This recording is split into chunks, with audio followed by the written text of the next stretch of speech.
Welcome, my friends and enemies. Glad you are here. We are once again together with the Council of Light, and we have another Grima's Workshop for you, part 4, because everyone loves this so much. But yes, I have once again with me Kamui, Matt, Iska. You'd like to introduce yourselves again? I am Kamui Matt, brought to you by the authority of the gods. Kamui. That's what that means. Nice. Yes. I have a channel on Bearable 73. I despise what these miscreants are doing to Tolkien and to Jordan and to everyone else. They're graping on screen. You know. Grape tastes terrible. Sage, how's it going? Well, good, I'd say. You would say, or you are saying?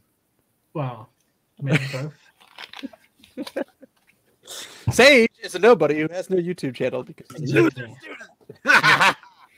No, he's our physics representation. Well, I do have wisdom, maybe, sometimes. Well, let's not get ahead of ourselves. You have some knowledge. Wisdom's pushing it, but Sage is our science representation of the group. Our local science. Our local theologian person is not with us today, unfortunately, because he's a loser. And then our historian buff is also unfortunately not able to make it, but he is also extremely busy as of late. So best wishes to him. And we apologize in advance for the stroke you're going to have with the atrocity we're going to be discussing. Just bring me the money. We'll watch our video. Hit the like button anyway. Like and share. You know what? You're not allowed to have a stroke because you have to do it on a live stream where I can actually. This is like the Ring video. If you don't show it to other people, you'll die.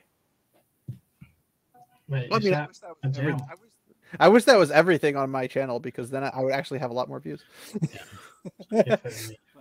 Well, no, does it count if you share it to someone who has already shared it? Probably not.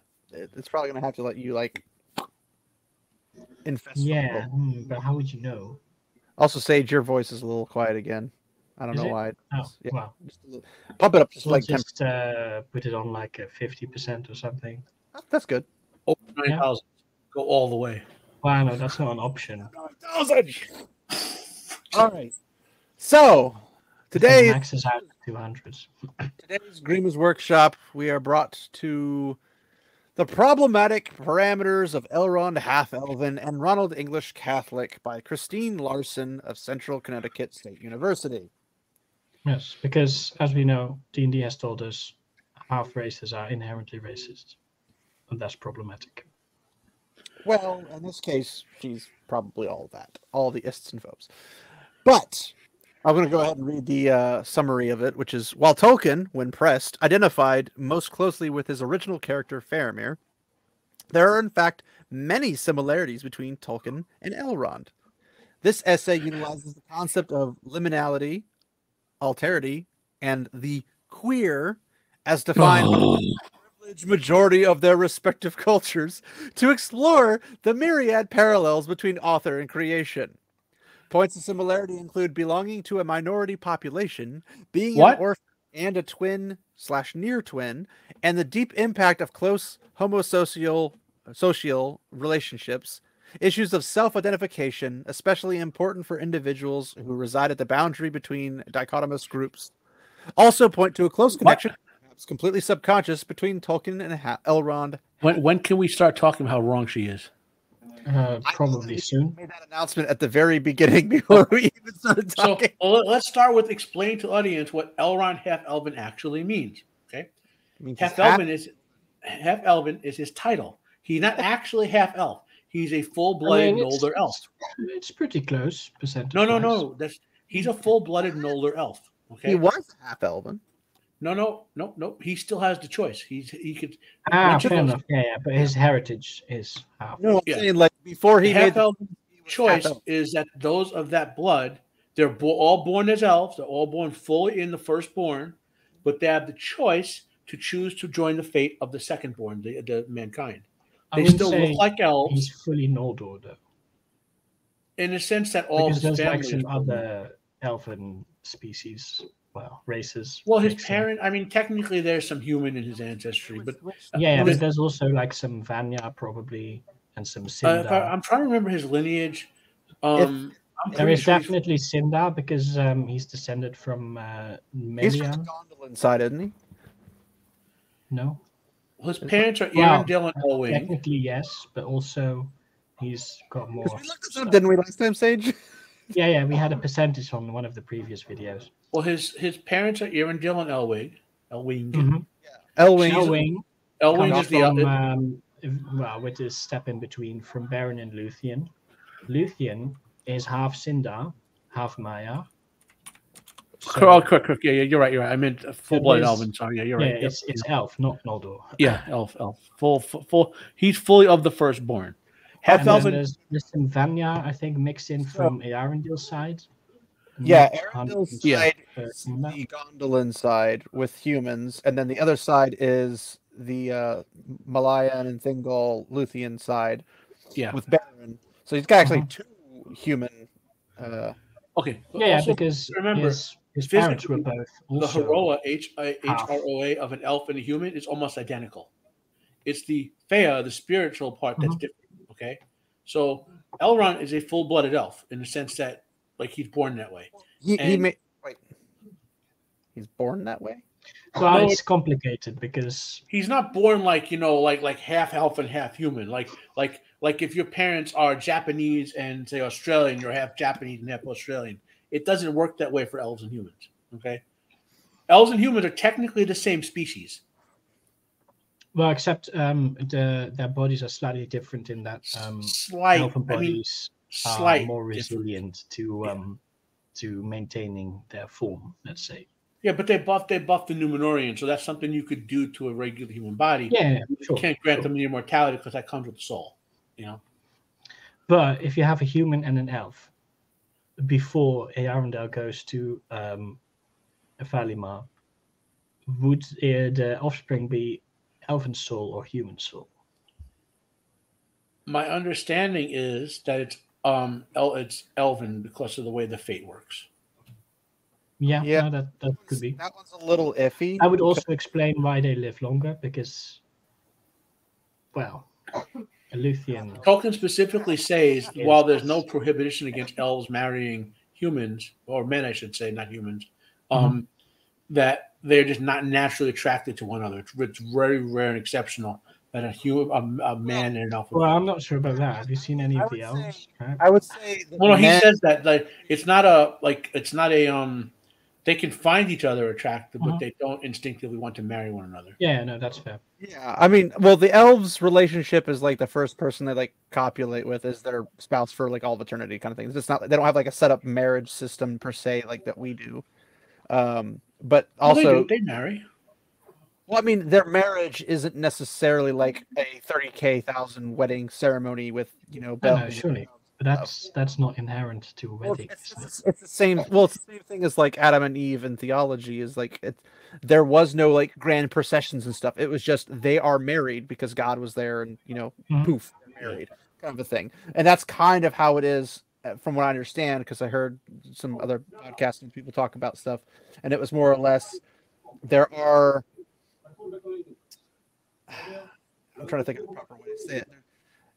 There's a process, but it's kind of like they find their soulmate, they stay with them, and then like it's constant. Yeah, basically they're monogamous.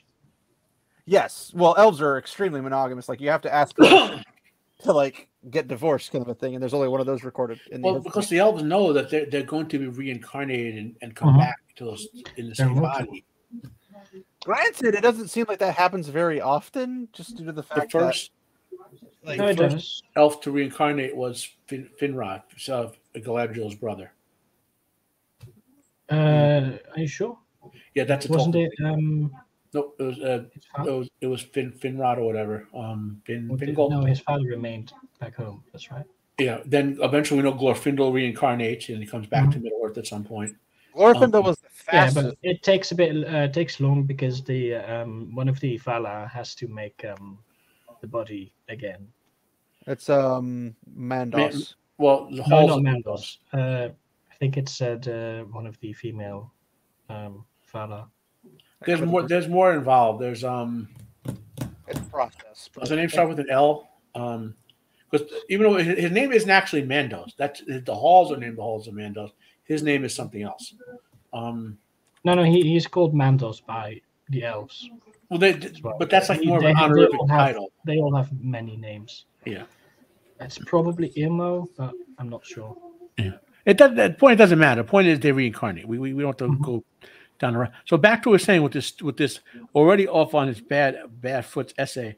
Elrond is not the representative of a half-breed of any sort or a mix between species. He's an elf, and should he choose to accept the fate of man and become human, he would have remained in Middle-earth. And probably, when you think about it, he had an interesting choice. Does he stay with his daughter and grow old with her and die? Or does he go back and see his wife and see his sons when they go older? So Namo is Mandos's name. He's Namo the Demon, but he's also Mandos. That was considered a great tragedy when Galadriel's brothers and Elrond, not Galadriel, Arwen's brothers and Elrond left her behind, so to speak. It was considered great sadness, and you know. So you're thinking probably Ver the Weaver, the wife of Mandos. I think she's the one who like stitches them back together. Otherwise, the other one I could think of would be Nienna. For the ladies, those are the only ones I could think. They probably all have some sort of hand in it, you know what I mean? Yeah, no, sure, but I think one of the female Valar is the main. Well, the Weaver makes sense. Yeah. Just does. I mean, it probably goes in there and makes a bunch of molds for them, and you know they'll all do their thing. And well, I mean, I feel like the Valar should be able to just go, kind of a thing, because that's kind of how they put everything together. Yeah, you would think so, but maybe not. No, because they only Eru has the authority to do with things that have souls. They're limited. They're prohibited from they can't create souls, but they can create. They're also prohibited. That's why no Valar went in the War of Wrath. They're prohibited from harming or directly altering things that have souls. But if what I'm saying is that if the whole process for the Halls of Mandos is that they come back for judgment, they get their judgment, and then they go back in. But if it takes thousands and thousands of years for them to come back, well, that they don't really get judged. They go there until they feel they can reincarnate. Well, I mean, it's referred to as judge, I believe. Yeah, judge of the dead. Well, he is in a sense, but it's like because he's the lead. He's got the Halls of Mandos, and that's where the souls sort of dwell.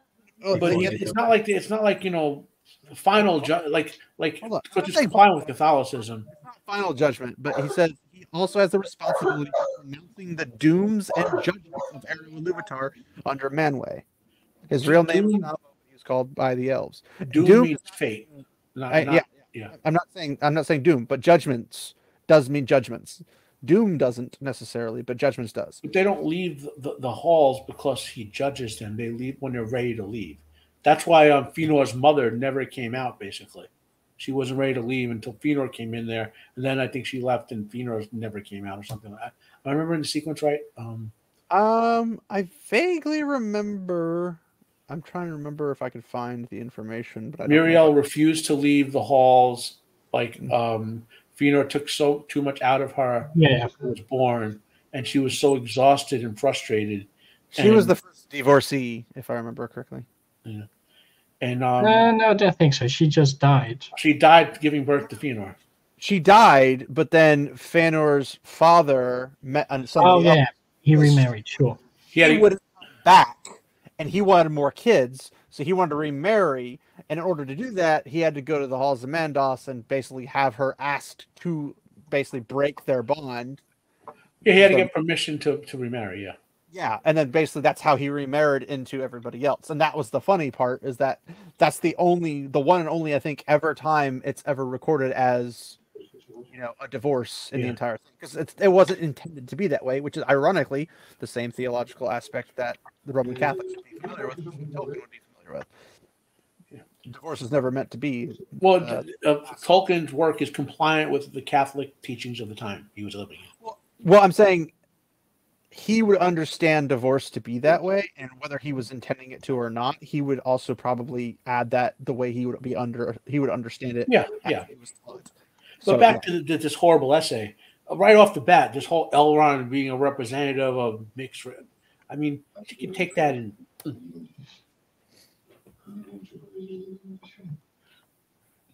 Yeah, I can't seem to find the other stuff, but and I'm wondering where she's going to mix queerness into this.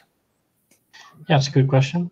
Also, funny, we haven't even watched a single bit of the video yet. That is the thing about this. All right, so let me get this. I already got through the ad. Let's hope it doesn't pop another one. All right, you guys ready for this colorful, majestic thing? All right, let's go for it. I just want to warn you that this is a summary of a much longer book chapter. In a 1956 draft letter, J.R.R. Tolkien mused that, quote, as far as any character is like me, it is Faramir. Now this begs the question, just what precisely does it mean to be like Tolkien? Jane Chan finds that the philosophy... Well, first off, like me could be taking on the personality aspect as opposed to the behavioral aspect. Those are two different things. Also, Tolkien was a veteran of one of the most horrific wars in world history. Faramir is a veteran of the most horrific wars in world history. Well, I suppose you could call the last war on Balerians a bit more horrible than. Yeah, I would say War of the Last would be a little bit worse than. Also, the War of the Last Alliance may be slightly worse. Yeah, it's debatable. Biologist and author, quote, resists classification. For example, in his creation of a queer, non-normative mythology based on a privilege of the marginal. Elsewhere, Chan further explained. I don't think he's using queer as in the way Tolkien would use queer, because Tolkien used the queer as like strange. I think she's trying to make it sound like. But the mythology is not strange. I don't think Tolkien ever referred to it as that.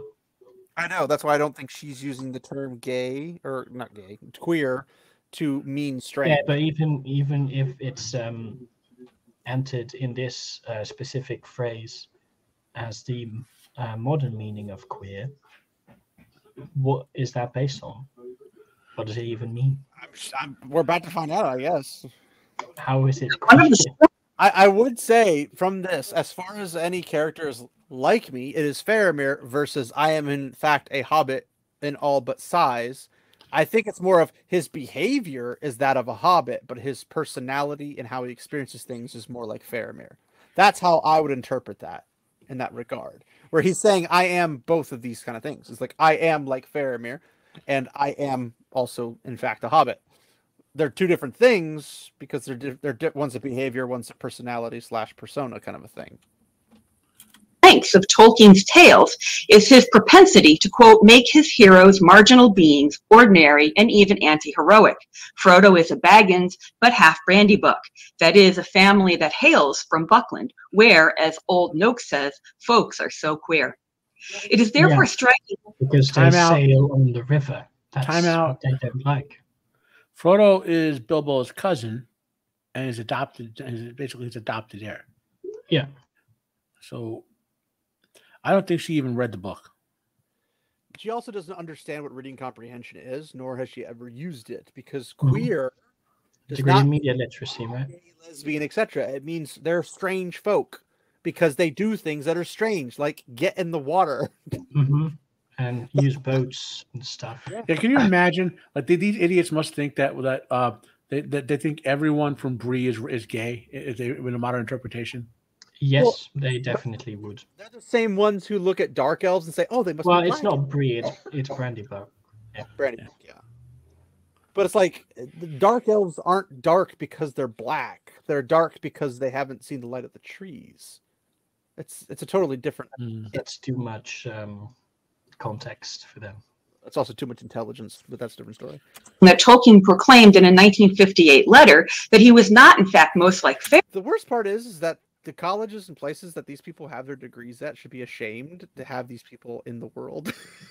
Like, they should be disavowing them. Like, we do not accept this person as an actual person. She cheated on her paperwork or something. Like, I don't know how she got this job, but it wasn't. No, but you don't understand. The colleges and universities are just as bad. Yeah, the humanities departments are infested with morons like this. But like having peers amongst the, like, whether it be a PhD or masters or whatever, like anybody else being like, look, this person came from here is saying all these really dumb stuff because they don't understand the basic context of English. Like, you don't have saying anything against it immediately is a strike against you. Yes, but if you're more well-known and predominant than that, unlikely that's going to happen. It's true, but if you were, would you also know these people? I would hope Would you not. want to know these people? If somebody brought it to your attention, I would hope you'd have the decency to speak out about it. Fair enough. Faramir, but rather a hobbit in all but size. From Bloemfontein, South Africa, to the Shire-like English country. Everyone likes to bring up his existence in South Africa for like 3 years. Mm-hmm. And I'm like, but also doesn't necessarily have anything to do with any of his decision makings. It might in some small areas, but I don't think overall that has like any major play to it. They just put in there the submarine. Necessarily a contradiction, because maybe Faramir is also, in fact, a hobbit in all but size, right? There's that. But again, I think it's more of a behavior versus personality. Yeah. Countryside, the industrial landscape of Birmingham, to foster homes and school halls, and finally to the battlefield of the Somme, Tolkien traveled many miles and endured many personal battles before finding a semblance of peace as a married academic and father. But even in this victory, his was a queer position on the margins, both as a devout... Now she's saying queer is a buzzword. Yeah. They must have like a quota thing. They have to get the certain words in their speeches. You know, I mean, I can see that being a thing. It's like how a figure skater has its 4 triple Lutches in every routine or whatever. You know. Now you mention it, they do put a lot of those words in all of their texts. Because every time I hear it or read it, I'm like, I want Samuel L. Jackson's line. You know, English motherfucker, can you speak it? You know, from Pulp Fiction. I want to like. The answer for this person is obviously no. Yeah. I think it's more of a they're implementing it as a virtue signal. Where like, look at me, I'm inclusive. I use all the buzzwords that are for the inclusives. Blah blah blah blah blah. I wouldn't be surprised to see. I mean, it could also be that they put it in here right now just so they can use it as a sort of lever to make their points better later. But possible. Who knows?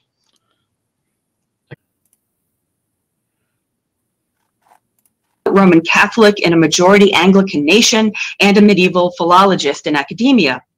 It is therefore no wonder that Tolkien, quote, sides with the little guy, the ignominious exile, as Jane Chance notes. That's not the reason. I don't think when he says the little guy, he meant literally hobbits. This is them taking everything extremely literally. The dark elves are black. The he's this, but he's actually that. He's queer, just like in his stories, but they're not actually queer. Like, but also he sides with the hobbits, assuming those are considered the little guys in this particular context, right? Because he likes the countryside. Yeah, he likes that's the entirety of it. Also, structurally, like they're all the little guys compared to Sauron. Right? He's an overwhelming enemy. Sure. I suppose that makes sense. Are you implying that all those white European Gondorians and Rohirrim are actually marginalized peoples? What? Anybody else notice that the funny spelling for Ronald? What? Where? Oh. Yeah, you see it there? That's This is a professor of some sort, or at least a PhD-ish person. But also, it could just be that the name Elrond actually has meaning in the language that's used for the name. Like the guy who's known as a linguistics professor. Yeah, wow. Would understand the language he literally created himself. By the way, for those who don't know, El means star, Rond means dome, so Elrond's name is Star Dome. Yep. Yes. And it's Sindarin. What? It's Sindarin. Well, the Quenya version is, I think, Elrondo, which is almost the same, but slightly different. I thought that was the Hispanic version. Well, that's that too, but I was gonna say Stardome. It's like, hey, look, it's Stardome. Elrond of the rare Latino elves, the fourth tribe. The Latinx elves, very rare. The elves, they had their big jacked up cars on the.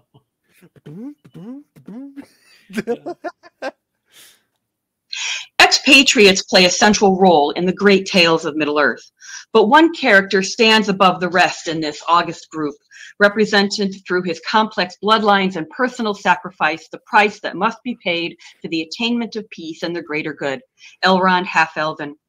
One of Tolkien's earliest characters, dating back to the sketch of the mythology written in the late 1920s, Elrond, like Tolkien, resists simplistic classification.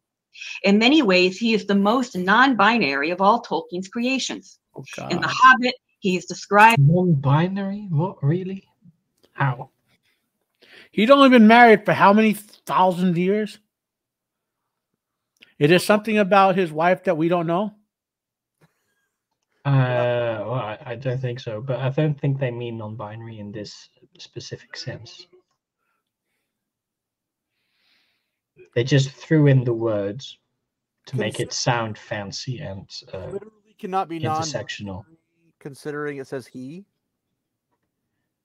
Yeah, no, but I don't think they try and use non-binary in that specific sense of the word. And also, you can be he and non-binary. So, like, they're not coding. So what else could they possibly mean?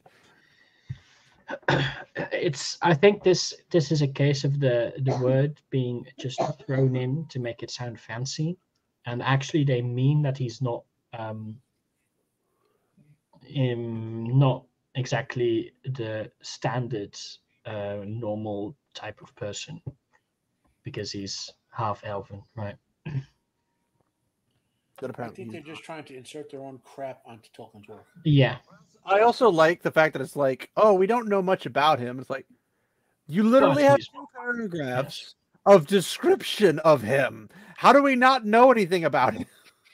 I'm fairly sure we know more about Elrond than we do about almost any other character in Tolkien's Legendarium. That's probably true.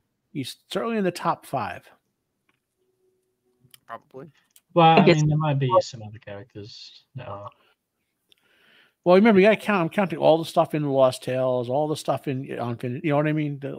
Yeah. As noble and as fair in face as an elf lord.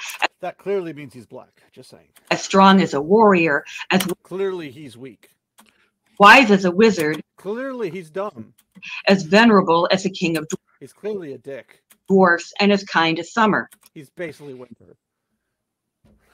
That's this is basically their reading. It's like the complete opposite of anything that they say. Like evoking at least 4 sentient species. In the Fellowship of the Ring, his face is described as, quote, ageless, which means he's extremely old. Neither old nor young. Means he's both. Though in it was written the memory of many things, both glad and sorrowful. He's just angry all the time. Actually, maybe that's why in Rings of Power he looks like a small young person. Neither old nor young, but looks like a young person. Okay. Yeah. Rivendell and mighty among. He's clearly a lady, and he's obviously weak among both elves and men. Clearly. On both elves and men. Like anything they say, it's safer to assume they mean the opposite of what it says than what it actually means. Mm-hmm. Just because of how it's set up. I mean, for some of these, they probably don't, but likely, yes. A closer scrutiny of Elrond's background reveals significant parallels with the author himself, similarities that grew in the telling of the great mythology. The author was Faramir. So Tolkien was kidnapped with his twin brother as a child and raised in a cave by the child of a madman? Yes. What, you didn't know that? What? Didn't know that about Tolkien. It happened in South Africa. Yeah. Obviously, because it could happen in the UK, right? It wouldn't happen in the UK, no. With his brother, Tolkien's life, like Elrond's, was greatly impacted by the choice of his mother to identify with the minority. To identify? What does that even mean? don't think they know what that means, but I'm trying to figure out what that means. And if we take Elrond's mother, that's Elwing, who identified as an elf, right? I suppose you could say, which is not really a minority. Let me see if I can go back for that in a second. This is 25-year-old Steve. What just happened?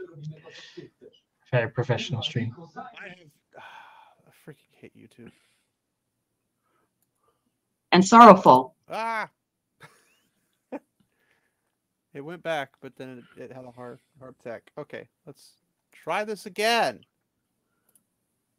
He was the Lord of Rivendell and mighty among both elves and men. A closer scrutiny of Elrond's background reveals significant parallels with the author himself, similarities that grew in the telling of the great mythology of Middle-earth. Orphaned, fostered with his brother, Tolkien's life, like Elrond's, was greatly impacted by the choice of his mother to identify with the minority. Choice of his mother to identify with the minority. To be fair, I'm not too informed about the details of his personal life. Okay, so I don't remember all the details. But I know his father died. His mother went on vacation with the kids while his father back. So so Tolkien, his father got a promotion to be like an office manager or something in South Africa, right? I don't remember that much. Sure. And so they moved down there, and then his mother was on vacation with him and his brother in England visiting her family when his father died. I remember that much. And then he's wound up staying. Obviously, they stayed in England after that. Yeah. So that's kind of how I remember the sequence. Okay. So is she saying that because his mother now stayed with her English people, that somehow she's identifying with a minority? But I thought white people were not minorities. Well, I don't know. I mean, I'm trying to figure out how she can reconcile that with Tolkien's life. You know what I mean? Points out the Gaelic descent. The fostering process was when their mother died. They were basically raised by a Catholic priest and Catholic Church and all that stuff. So does identifying with minority mean identifying as dead, or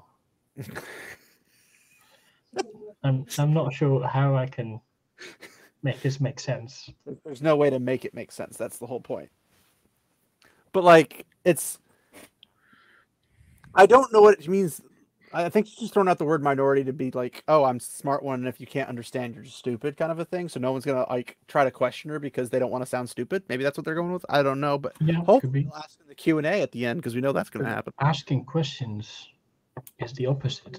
Known more widely for their fellowship with male compatriots than their marriages, and veterans with traumatic wars that killed their closest male companions, both afterwards settled into decidedly domestic roles centered around home and scholarly pursuits. Both also became famous as lore masters. Both fluidly crossed the sometimes problematic perimeters between two seemingly exclusory domains, human and elf in the case of Elrond, the modern and the medieval. Time out. So Elrond may have been known as a lore master. He became famous because he was a healer. He's a renowned healer. Yep. Yeah. I didn't know Tolkien studied medicine. Yeah, I don't think Tolkien did, but I wonder if the minority thing, because I remember something about did Tolkien's immediate family convert to Catholicism or something like that? I think he was raised Catholic. He was raised Catholic, but his mother wasn't born Catholic. And so did his mother and father convert to Catholicism? There was some sort of BS going on. That's why I got this. I want to read the whole thing. You know what I mean? Instead of snippets in my head, I want to read through the whole thing. You know what I mean? I've tried to remember because I know a bit about it. I don't know if their mom converted to Catholicism after their father's death, or if it was at a later point. Because I know that Edith, when he got with Edith, I think she was a Protestant, and then she converted. Yeah, that's why I want to read through the book to get the details of it. I know that, like, obviously C.S. Lewis and J.R.R. Tolkien were really close friends, and then obviously C.S. Lewis was an atheist at the time, and J.R.R. Tolkien was a big influence on him becoming a Christian. But I also know that when he chose Protestantism, it pissed off J.R.R. Tolkien so much. But well, then there's the whole allegory versus thing. What Tolkien hates allegory, and well, there's that. But I don't think that's why he hated it. I think it was more because he thought, from a storytelling perspective, it's better to be without, rather than doing it like for a one-for-one, just parable telling style, where they kind of had like a bet to be like, okay, we're going to both write stories. Let's see who can do the better one. And then basically C.S. Lewis goes and makes the Chronicles of Narnia. He goes and makes the Lord of the Rings and the Hobbit and all that stuff. And the rest is basically history. Yeah. They're both... Anyway, Wikipedia says Tolkien's mother converted to Catholicism in 1900s despite vehement protests by her Baptist family. Okay, so that makes some sense. But that doesn't make sense with the minority comment. Well, Protestants are the minority in England, probably. Yeah, but then it's a choice to not be a minority, right? So not identify as Baptist. She was a minority because she was leaving a minority group. And but that makes no sense. Well, a very minority of people actually do that. Well, I don't expect much of what this moron says to make sense. Of identifying with the Catholics. No. I'm saying a percentage of people are Protestant versus Catholic in Britain. A very small percentage of people leave Catholicism or Protestantism. You don't leave Protestantism for Catholicism if you don't identify with the Catholics. I know, but it's a subcategory. Let's continue rolling through what this bitch has to say. You're doing something entirely different, Sage. Even the name Elrond rolls off the tongue in much the same way as Tolkien's preferred name within his circle of family and Ronald. Friends. Ronald. And it's nearly an anagram. That's what it says. Is it clearly an anagram? I don't think so. It's not even got the correct letter. Well, I think that's what it is. If you took the A and turned it into an E, you have Ronald, which you. Well, that's a queer A, so it looks like an E, I guess. Okay, no, that makes sense. Yeah.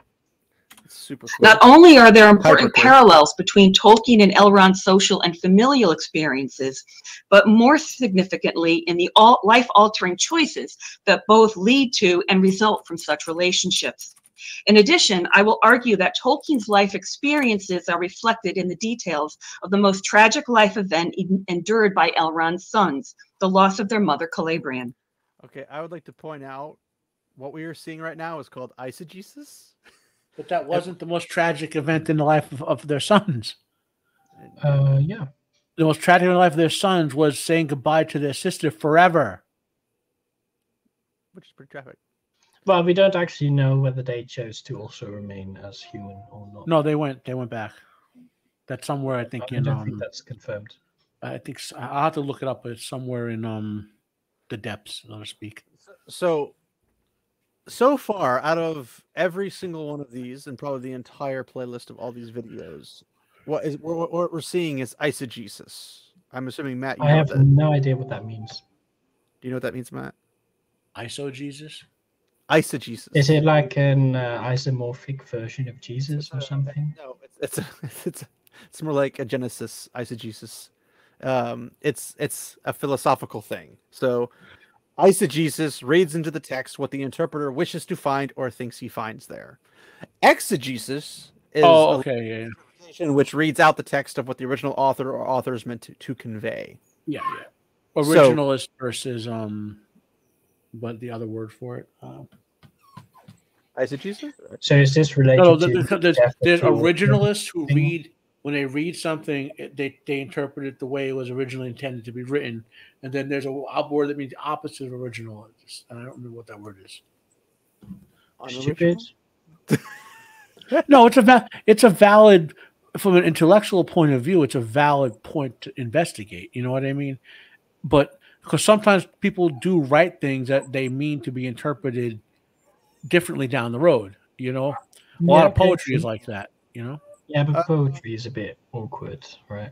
Poetry is a bit weird because its entire meaning and purpose is not necessarily its meaning and purpose, because the meaning and purpose might be different than what the meaning and purpose was. Especially nowadays with the shitty poetry we've got. Well, I'm not talking about the garbage. I'm talking about, classic poetry, whether it's Tennyson or, Ozymandias or any of the sort of stuff, Yeah.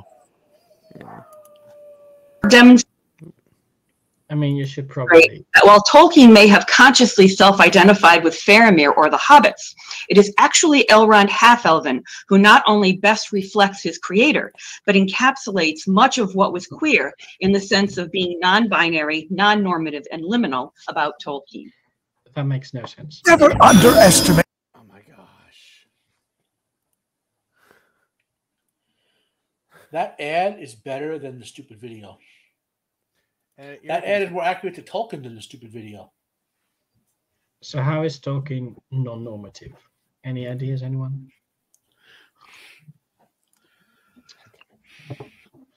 One second. Oh my god! I should try to open like 500 or 600 tabs and see how much RAM I actually use. Just new tab. Well, I have 64 gigs of RAM. Damn. I would love 128 gigs of RAM. I could do that on this. This computer's optimized for VMs. It's I just have a 7950X. That's 16 core 32. I never understood when my buddy would help me put this stuff together for computers and stuff, and he would just be like, "Hey, by the way, you don't need more than 32 gigs of RAM." I'm like, "Is there a downside to having more?" I don't feel like there is. Power use. Expensive. And power use, yes. Because RAM is always on. Now, I mean, I'm not too worried about it because my electric isn't too bad here, but all right, we're back in business. So sorry, everybody, for the little short advertisement of our computer building skills. Here we go. Numerous readers and critics have noted that Tolkien's works are largely dominated by male characters and male-male relationships. Yeah, because it's mostly about war. This androcentric focus is not surprising, given the seminal roles played in Tolkien's life by all male or nearly all male groups, especially the TCBS. Yeah, because of the setting of the story. That's just talking nonsense. What are you talking about? Time in the army. There are many great wars in the history of Middle-earth, with one particularly paralleling Tolkien's experience in World War I, the last alliance of men and elves. As Elrond recounts at his famed council, quote, "I was the herald of Gil-galad and marched with his host." At the end of the Silmarillion proper, we read of the elves who remained in Middle-earth at the end of the First Age. Gil-galad, son of Fingon, was their king, and with him was Elrond Half-elven, son of Eärendil the Mariner and brother of Elroth's first king. Yes, Eärendil. Maybe he was black, so his Eärendil. Could be. Elrond was not just with Gil-galad, but apparently a trusted counselor who was commonly mentioned in this red is really titty. Apparently. Apparently. Fond of the pronunciation of Gil-galad. Gil-galad. Gil-galad, yes. Maybe he's non-binary. He's trans or something. He's a partialist because his name is in two parts. This the High King he served. According to the Tale of Years, 1,695 years. That armor still looks better than anything Rings of Power ever produced. But that's not difficult because this is actual armor. My son's craft could make better armor than this out of Play-Doh. Sure. To be fair, that's also because the armor in the Rings of Power is basically just a shirt with prints on it. Yeah, they really cheapened out on that. Between the end of the First Age and the invasion of Eriador by Sauron's forces. Oh, yes, Eriador. Eriador? Oh my God, Eriador. Like there's literal pronunciation guides online. You know what I mean? Like even Google will tell how to say the damn words. Mm-hmm. And anyone even remotely fan of Tolkien's work just by how familiar with the work, would know it's pronounced Eriador, not however that was pronounced. What makes it worse is he's a renowned linguist, and she's making no effort to pay attention to the language. She doesn't try, even attempt to respect it. I mean, if she tried and then mispronounced it, that's one thing. But if you blatantly just say it like that, I think she's doing this on purpose. How can you say that many words wrong? You know what I mean? To be fair, maybe it's only 5.5 minutes in, and she said so many words wrong. When Gil-galad sent Elrond with a force to meet him in battle. It is insinuated that until this time, the two were inseparable. 2 years later, Elrond was forced to retreat and founded the refuge of Imladris, resisting the onslaught of Sauron's forces until reinforcements arrived from... Did you say Thoron? Did you say Thoron?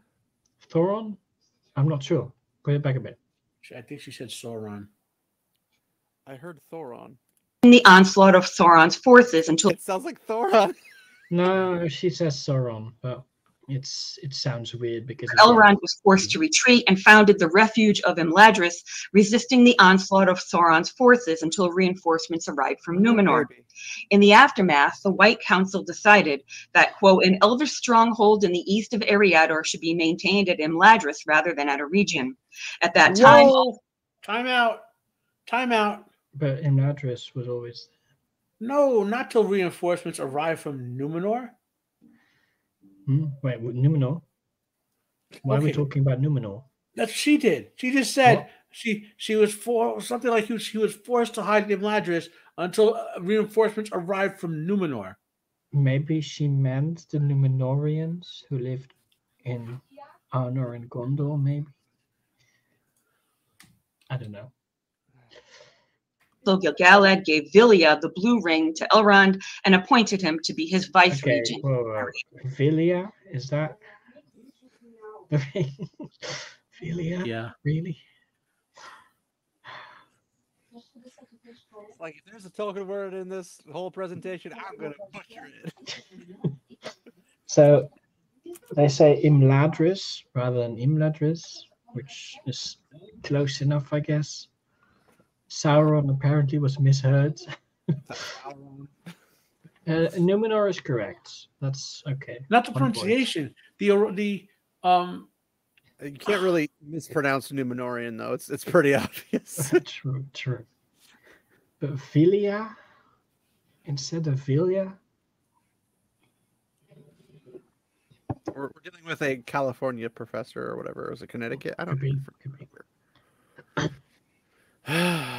See, if it was one of the dwarvish names, one of those super long ones, I could understand mispronouncing those, because I don't think there's as good of a guide on how to pronounce their names. Yeah. Tolkien suffered the loss of two of his three closest friends, Robert Gilson and Geoffrey Bache Smith, as the result of the Battle of the Somme. While Christopher Wiseman survived, the brotherhood of the TCBS was irrevocably broken. Likewise, I never did understand that. Like, you go to war, you think, and like losing some friends, you'd think that the one friend that survived, you'd be like hooked neck and neck to for the rest of your life, kind of a thing. That's a bit strange. No, I mean, I'm from all my grandparents. They all fought in World War II, right? But they didn't fight together, obviously. And what the overriding sense I got when they came home is the reason they didn't really stick much together with those guys for the first 20, 30 years because they wanted to forget the war.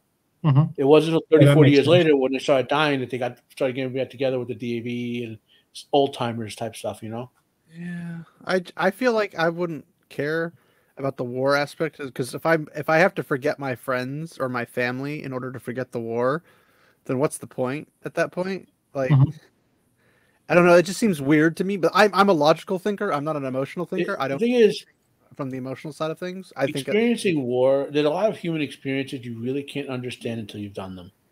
Yeah, I can understand that. I mean, my grandfather was in World War II, and I loved hearing stories of battles and stuff. Even though he didn't himself fight in them, he was on like ships in the Navy and stuff under MacArthur. But it's one of those things where like a lot of the vets will tell their war stories. And they'll be like, yeah, here's what happened where we survived this, we survived that, or we went out there, we might have lost Jimmy and, Bo, but we made it through, and we took this area that was held by the Nazis or whatever.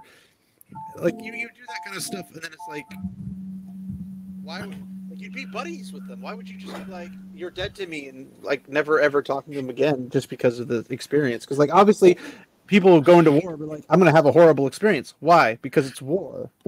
Like the line that always like came to me is when my grandmother died, my grandfather was crying his eyes out, and he said something that sticks with me to this day. He goes, "I seen my best friends in war get the head shot off right next to me, and I never cried, but I can't stop crying because my wife is dead now." And the intimacy factor, yeah, and that stuck to me because like I can't understand what that's like to be in a foxhole and watching your best buddy get his head shot off and another guy have to take his place die from poison gas or something in the trenches. Whatever.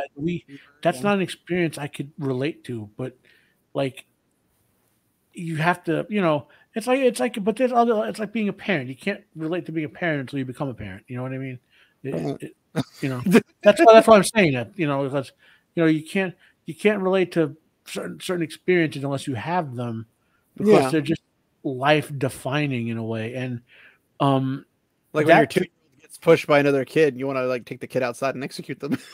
Well, like I have no children that I know of, it's like, but true Sicilian.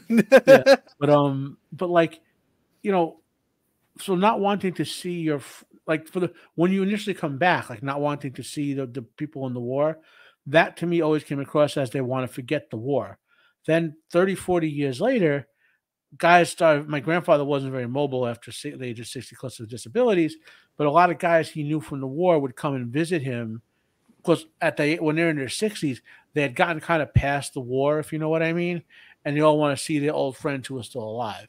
So I think that it takes a long time to sort of process that experience. For the people who are only in short timers like the conscripts and the draftees. Now the lifetimers, the guys who make their career in the military, obviously they have a different version of it because they're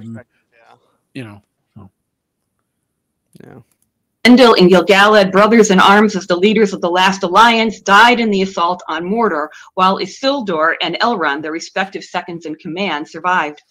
The loss of Gil-galad after nearly 3,500 years together unequivocally affected Elrond in deep and significant ways, as the loss of Gilson and Smith did to Tolkien. After the Great War, Tolkien made a hard shift from the sole gender atmosphere of the battlefield, significant male-male relationship of officer and Batman, and hyper-masculine role of soldier to the domestic sphere, becoming a father, husband, and academic. Similarly, after the death of Gil-galad, Elrond returned to Imladris and settled into a domestic role as the head of one of the few remaining elvish enclaves in Middle-earth and a great lore master. I'd say domestic's pushing it a bit, but okay. So am I the only one who heard Batman in this? That's a British phrase for like an assistant in the military. Okay, fair enough. Like as an officer, you get a Batman. That's basically what Samwise is to Frodo. He's his Batman. He's like a helper, assistant. Wasn't familiar with that. That's what Elrond. Well, that's what she's calling Elrond to Gil-galad. Well, no, to Gil-galad. To Gil-galad. To Gil-galad. Yes. That's where they get the queer from. The gal lad. I suppose. Yeah. Literalist. The eisegesis is just overflowing in this. Maybe she's not a real person. This is a robot reading the speech. That's why it sounds so weird. That's is the thing. Did they have as good technology for AI-generated voices back in the day when this was made? She's reading a script. I don't think she has to. I think it would just be like ChatGPT make me a thing about. She does sound like the old Windows voice when you had to vocalize stuff to you. She's got a bit of a lisp too. Maybe that's why I'm hearing Tharon. Yeah, no, I noticed that as well. Well, Tolkien had married before being sent to the front and became before being sent to the front. It's every S. a father not long after. Elrond's transition from longtime bachelor elf to the more maybe that's why he's queer. The whole transition thing is like, I get how it's supposed to be used, but I don't trust her to be able to use it properly. Mm-hmm. it sounds off kilter, I guess. Yeah, fair. Traditional role of husband and father are entish in their lack of haste. While there is certainly little of the romance of Ronald and Edith to be found in the marriage of Elrond and Calabrian, we do find echoes of... yeah, Calabrian. Okay. So she doesn't mention Beren and Luthien right now. She is a complete hack. Could be. We could. I missed the context. I was too focused on Calabrian. She's talking about. She said there's not a lot of Tolkien and his wife in Elrond and Calabrian. So the next phrase had better Beren is like the self-insert type thing, right? So Beren and Luthien is basically like self-insert for Tolkien and his wife. Yeah. So that had better be the next phrase out of this bitch's mouth. It won't be. You know it. It won't be, probably. It'll be Beren and Luthien. Beren and Luthien. It'd be Beren and Luthien. Could be, yeah. No, her purpose isn't to compare Tolkien to who he could be compared to. Her thing is comparing Elrond and Tolkien. That's his thing. Yeah, no, that makes sense. She doesn't care about anything else. She can guarantee Beren and Luthien are named. So the author's life reflected in some details. Esther Saxey notes of The Lord of the Rings that, quote, the appendices heterosexualize many of the characters. You don't heterosexualize. It's literally the starting point. It's your default position. You can't heterosexualize people. They don't accept biological reality. They don't accept science or anything, but also the name spelled wrong. The little accent should be on the I in Calabrian rather than the E. Well, that might be a queer E. Maybe that's why she pronounces it as Calabrian. I don't know. It's definitely queer. Giving wives and children to Merry and Pippin and heirs to Aragorn. This is supposed to, rescue by the brothers. Yeah, makes sense. The same is true of Elrond, with the appendices the source of most of our scarce information about his marriage to Calabrian. In the public... Did she say Aragorn's marriage to Calabrian? No, she said Elrond. She mispronounced Elrond. It's hard to get the name straight when you first have to figure out what name is pronounced. Version, Elrond married Calabrian. This thing is 29 minutes long. In Third Age 109, and their twin. All of these are about 25 to 29 minutes. How could she talk about nonsense for so fucking long? You'd be surprised. I experience the brain power of these people. Its power level's on low at all times, but they can talk for a long time because the battery power is really the battery capacity. Yeah, there's like an English proverb, right? Empty barrels make most noise. Yeah, especially when they're bouncing around with a whole bunch of other empty barrels. Exactly. Yeah. Sons Eladan and Elrohir were born in Third Age 130. Arwen's birth followed in Third Age 241. In Third Age 2509, Calabrian is waylaid in the Redhorn Pass by orcs and receives a poisonous wound, and the next year departs overseas. She had been rescued by her sons, and, quote, though healed in body by Elrond, lost all delight in Middle-earth, and the next year went to the Havens and passed overseas. Now, there's much to unpack here. In Darwinian terms, the royal house of the Noldor is a nearly utter failure. Gil-galad, like most of the High Kings before him, died childless. Only Turgon, king of Gondolin, produced an heir, his daughter Idril, grandmother of Elrond. While the office of the High King died was or, he could, Finwë do we count the elves that still live in the Undying Lands also in this? They're only the king, like, in other words, Gil-galad is only the king of the elves who were there. You know what I mean? In Middle-earth. Finwë is the king of the elves. The king of the Noldor. Like, so that none of that changed. Mm-hmm. So when Finwë comes back out of the vault, if ever, he's the king of the Noldor. And not the vault, the halls of Mindos, Yeah. But wouldn't his father be... I know, because... He comes out of the closet because he's queer. Yeah. He transitions from dead to life. Wow, we could do this too. It's not actually difficult. That's because it's nonsense. I mean, if I wanted to, I could make Mockery entire series like this. It wouldn't be that difficult. Galad. It was vital to. Go ahead. No, go. Okay. To the future of Middle Earth that the lines of the first king of the Noldor, Finwë, and of Luthien did not. Fortunately, both lines are united in Elrond. It was therefore vital that Elrond procreate and necessary. Why? If he just lives forever.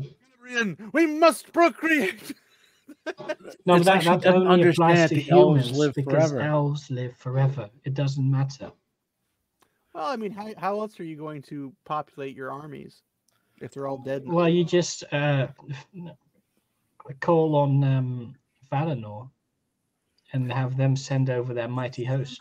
In the Rings of Power, when her brother dies and the hordes of piles of bodies and everything, and like all the elves are wiped out, they're practically extinct. They're never going to recover. No, but that's not how Finrod dies, though. I know. Also, they know they're coming back. That's the whole joke. Yes, but also, was Galadriel even in that war? I don't think so. No. She was in there, but she's not there in Dingle. Yeah, I think she was in Doriath. She was in Doriath.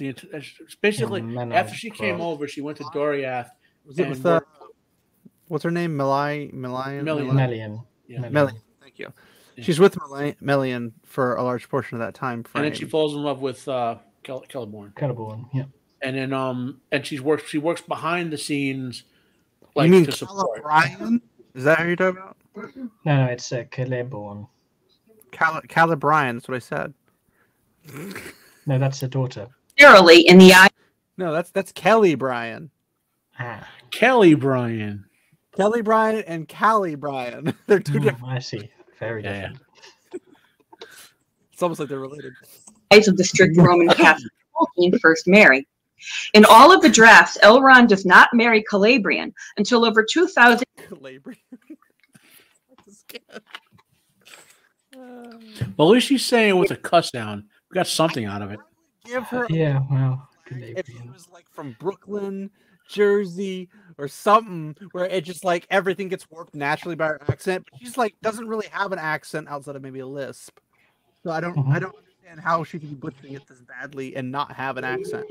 Yeah, I mean it's not that difficult to say Celebrian, right? It's not that difficult to do a Google search on how to pronounce these names. Right.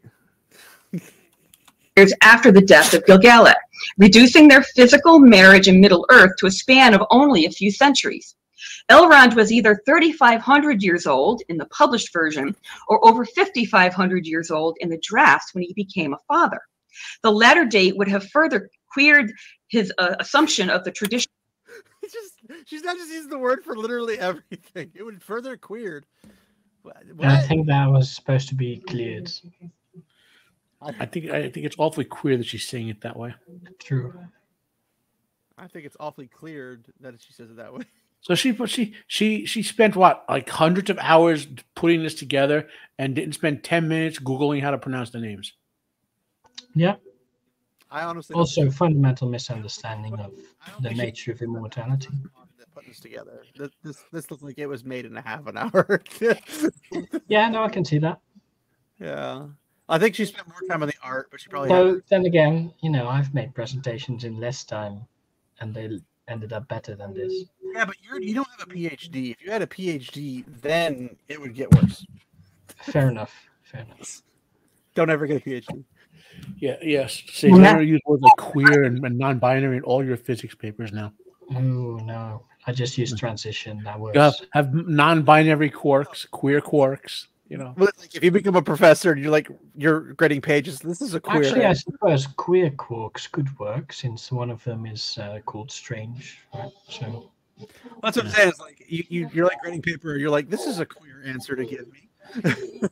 Like, maybe you should transition this answer to the correct one.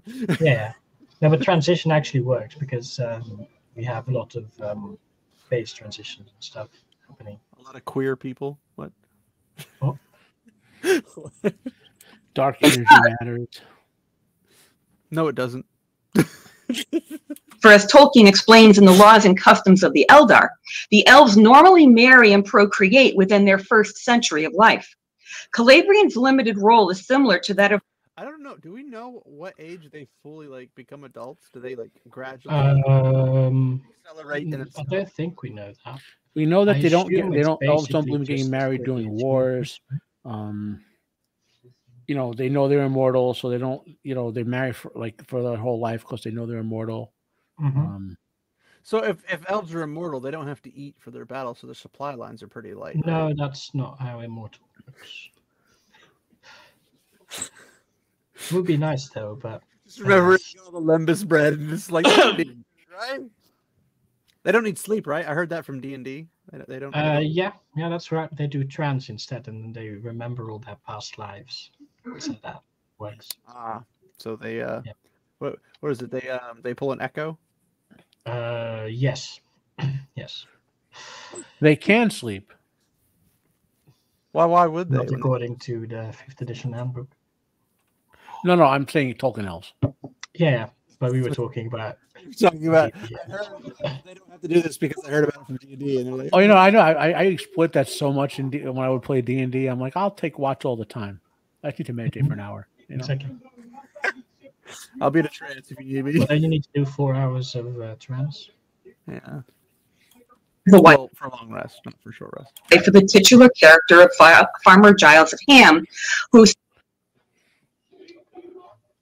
So, a random farmer? What? Farmer Giles of Ham. That's the Tolkien character. Steve Yandel argues, quote, helped maintain a public display of heteronormativity. Nevertheless, her presence does not make him any less a queer figure. The same can be said of Elrond. He's queer because he's a farmer and he works. Yeah, of course. Oh, this hurts. Yeah. Abraham. I mean, it's not even. There's nothing. Oh, nice. There's nothing to say against this because it's just plain nonsense.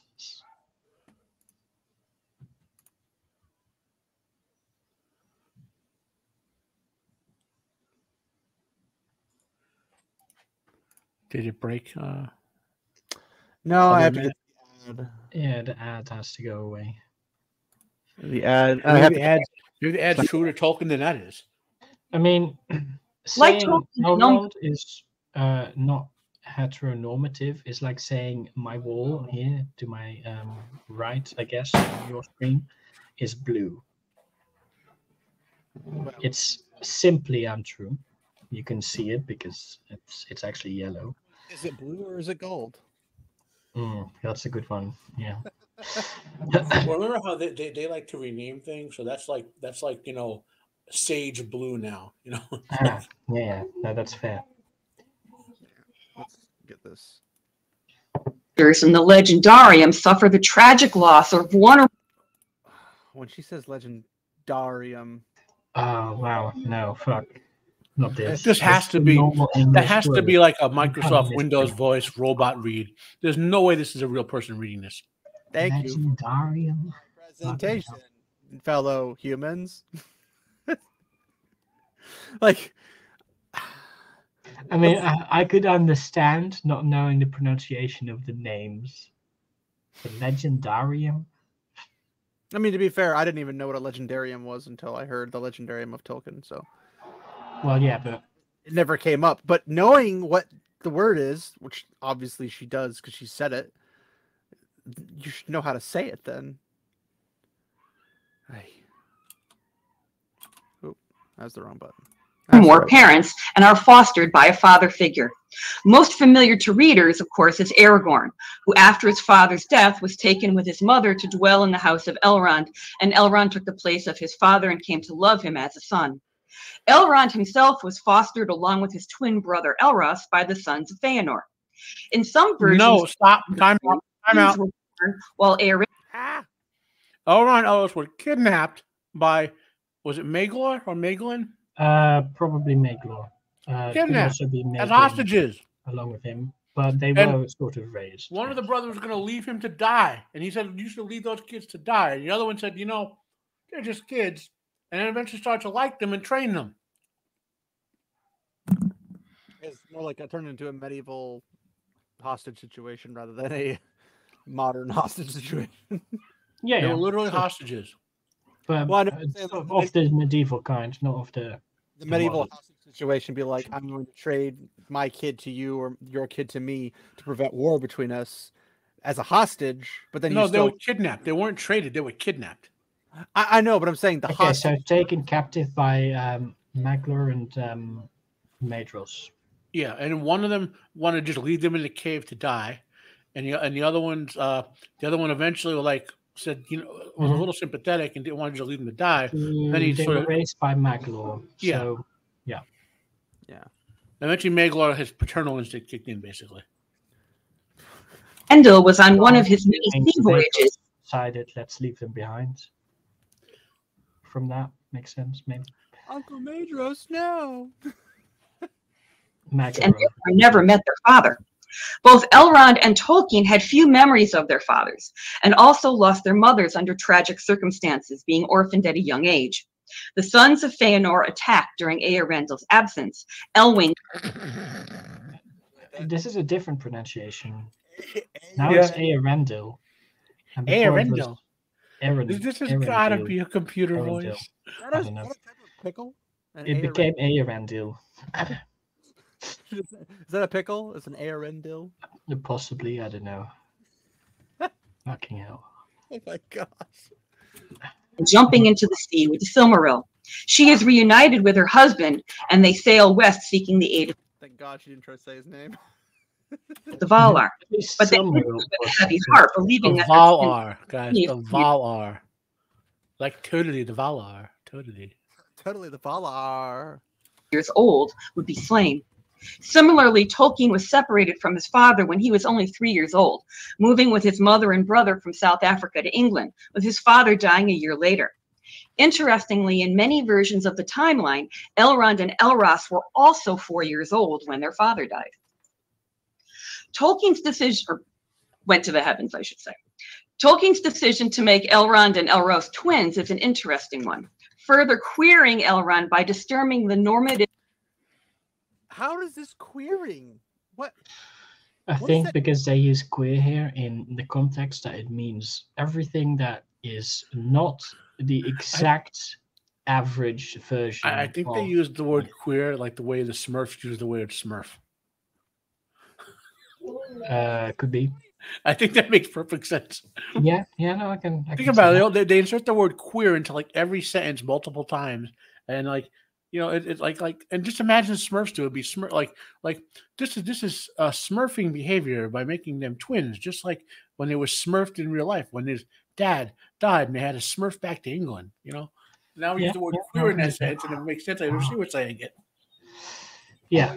Okay. So obviously, the meaning is supposed to be that they didn't grow up in a standard household, right? So what because the father was absent because he's dead, but that somehow becomes making them queer. Is that what you're saying, Matt? Huh? I was saying, it's like, are you saying that we need to make like a parody, and then just like every time we say something, we just say queer instead, and just use queer we use Smurf. That is literally. I mean, I just thought of that as a joke, but that is true. If you think of how these morons use the word queer, right? Like they use the way the Smurfs use the word Smurf. How queer? No, that's the posh version. That's not how these people talk. Correct term is what it is. And highlighting his liminal status. For example, the late document. Remind me what liminal means? It means sort of on the edge of something. So queer's on the edge of buildings being tossed down. Is that what I'm getting out of this? Not really. It means he's not. It just sounds awfully Middle Eastern to me. Okay, sure. The shibboleth. Well, in Saudi Arabia, if you're queer, they take you and toss you off of a building and kill you.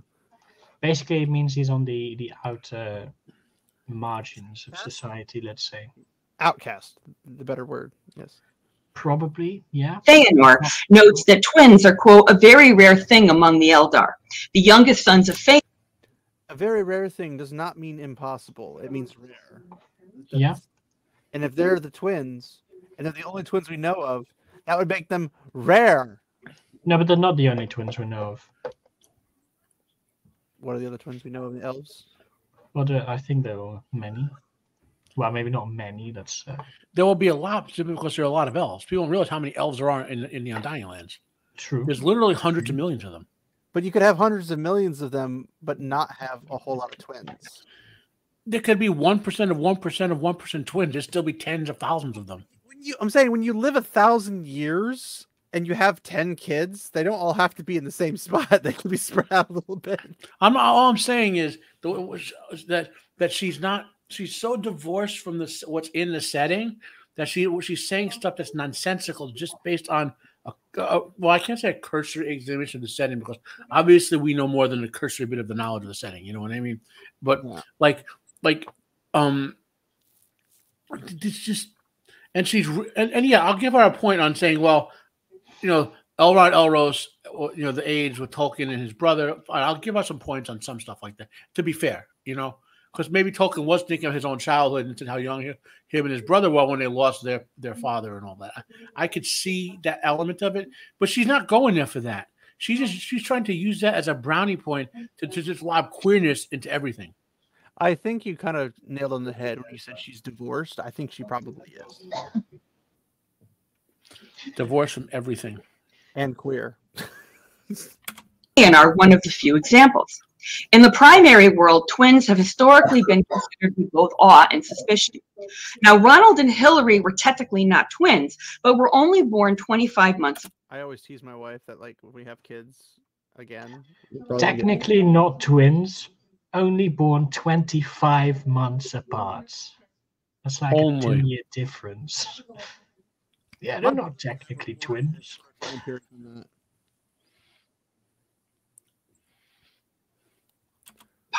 They had much in common with not only the sons of Elwing, but her brothers, for example, being exiled and losing their parents and their home at the tender ages of 14 and 11, suspiciously close to Ronald and Hillary, who were 12 and 10 years old, respectively. Of course, Elwing's... Does anybody else have the resounding, probably overly used phrase of correlation does not equal causation? It's stuck in their head. Yeah, no, I guess. I feel like she's reaching for straws with the eisegesis and going well, this happened and this happened, so they're basically the same thing and they're there because of the same reasons in literally every instance of the entire story, which doesn't make much sense. Brothers perished in the attack on Doriath, unlike Tolkien and his brother. Nevertheless, this parallel suggests why Tolkien ultimately decided to spare Calabrian's life and send her over. Also, just looked it up. So Elrond and Elros were born in the same year. But also, Elrond has twins as sons. So that's at least 2 examples. Elrond and Elros are definitely twins. Yeah. I don't know if I think it indicated that his sons are twins. And Elrond here are also twins. Is there something explicit that says that? I know it's indicated that there, but I don't know if he comes out and says it. You know what I mean? I'm not 100% sure on the exact source. They refer to only as the sons of Elrond.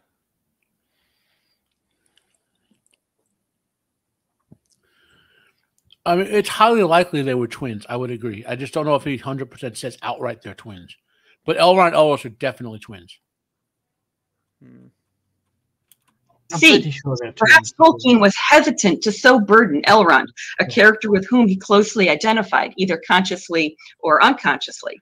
But I would argue that it may have been the existence of Elrond's twin sons, Elladan and Elrohir, as unconscious proxies for Ronald and Hillary that stayed his hand.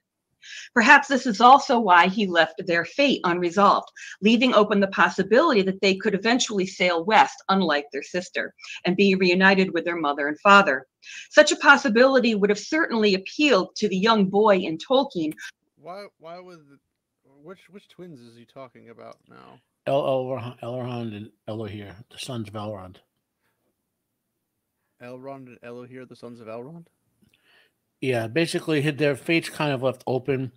I think it's strongly indicated they would have sailed west because it's described as a tragedy. They're parting from Arwen, that they would never see her again. Yeah. So, but it's never officially confirmed. Yeah. Who had been so traumatized by his parents' deaths. Such an interpretation makes even more poignant the sons of Elrond's ongoing war against the orcs, quote, never forgetting their mother's torment. The twins seeking to revenge against this cruel disease that took their mother in much the same way that Ronald and Hillary never could.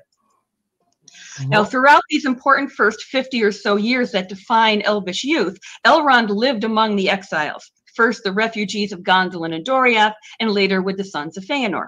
Similarly, Tolkien's family life was punctuated by impermanence and uncertainty as he moved from South Africa to rural England to industrial Birmingham, and then separated from his mother and shuttled between relatives before the relative stability of fosterage under Father Francis Morgan.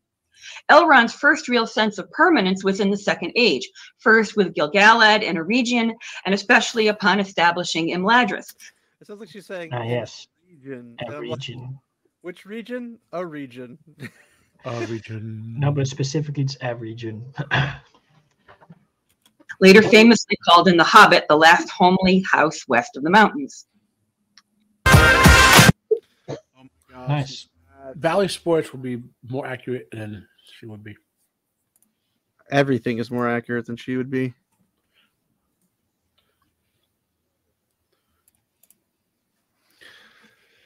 All right. Fix the sound again. There we go. All right. You mean you're going to fix all our pronunciations when you fix the sound? I mean, I wish that was possible, but unfortunately, I'm pretty sure she's murdered any chance of that being a thing.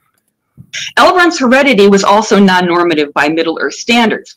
As Tolkien notes in a letter, in Elrond and Elros, and later Arwen and Aragorn, quote, the problem of the half-elven becomes united in one line. This designation of the half-elven as a problem clearly highlights their queer status in the liminal and non-binary sense of the Time out. Being half-elven is not a problem. It's also not queer. Not queer. It is a blessing, or I guess you would say boon from the Valar, that those who are half-elven could have the choice.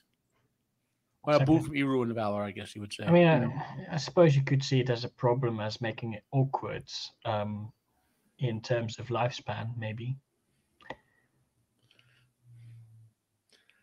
This bitch is looking for some reason to make things bad when they're not. Yeah. Yeah. But also trying to make everything queer. Order of things. Now, everything is clearly queer. You just yeah, but that's why I think the usage of queer here is to denote anything that even slightly deviates from the norm. I think it's queer that she's saying queer a lot because that deviates from the norm. Yeah, no, that's indeed very queer. And smacks of racism to the modern ear, as the term half-breed has generally been used in a pejorative sense in our primary world. Yeah, but this is not the primary world. It's called presentism, when it is using something in the present and then there's nothing half-bred about any of the half-elven. It's full wheat bread, not white bread. Basically humans with a bit extra bonus stuff. I guess it could be honey wheat bread instead of white bread or wheat bread. I think this chick played Dungeons and Dragons and think that Tolkien's elves are just like Dungeons and Dragons crappy elves. Yeah. So the half elves are seen as in D&D as like half breeds, I guess. I mean, think about it this way. I mean, a sandwich is half bread. Yeah. Wow. I mean, could be a different percentage. Not with the amount of food I put on it. Which is still more bread than this bitch has ever seen in her life. Yeah, she doesn't sound like she's ever been in the kitchen. Tolkien, which explains a lot, ultimately uses it to denote a special class of beings who are given an individual choice to decide their kind and hence their ultimate fate. Now, this, of course... How is that choice racist when you let people come out of the closet? No, it's racist because they don't choose to be of the one they don't choose, right? They don't choose to decide their kind. They do choose to decide their fate. Choose your fate. I choose racism. What? Because elves and men are equally human. So if you choose elf, for spirits. example, you're racist against men. And if you choose men, and you're vice versa. Yes. So it makes half races inherently racist. They stole this from and we're back to D&D. They don't. I don't think this lady's ever played D&D. She would have no idea. Of course, is very different from the lived experience of mixed race individuals in our primary world in terms of how they are viewed by the dominant culture. But that's because they're basically the same. Minus the lifespan. To the other. Well, I suppose you could say Melian is different in that she has like superpowers. I was gonna say the Maya. Yeah. Back here, and I leave this to other hands to explore. My point is that the nomenclature. She could have left most of this to me. Yeah. Would have been better out for it. Elrond Half-elven highlights his queer position within Arda, and in the Half-elven Tolkien creation. It's not queer. It's not strange. It's not gay. It's nothing of the sort. But then again, queer is used nowadays just to signify I'm not popular, but I want to be. Right. So. Look at me. I'm virtuous. Or look at me. I'm special.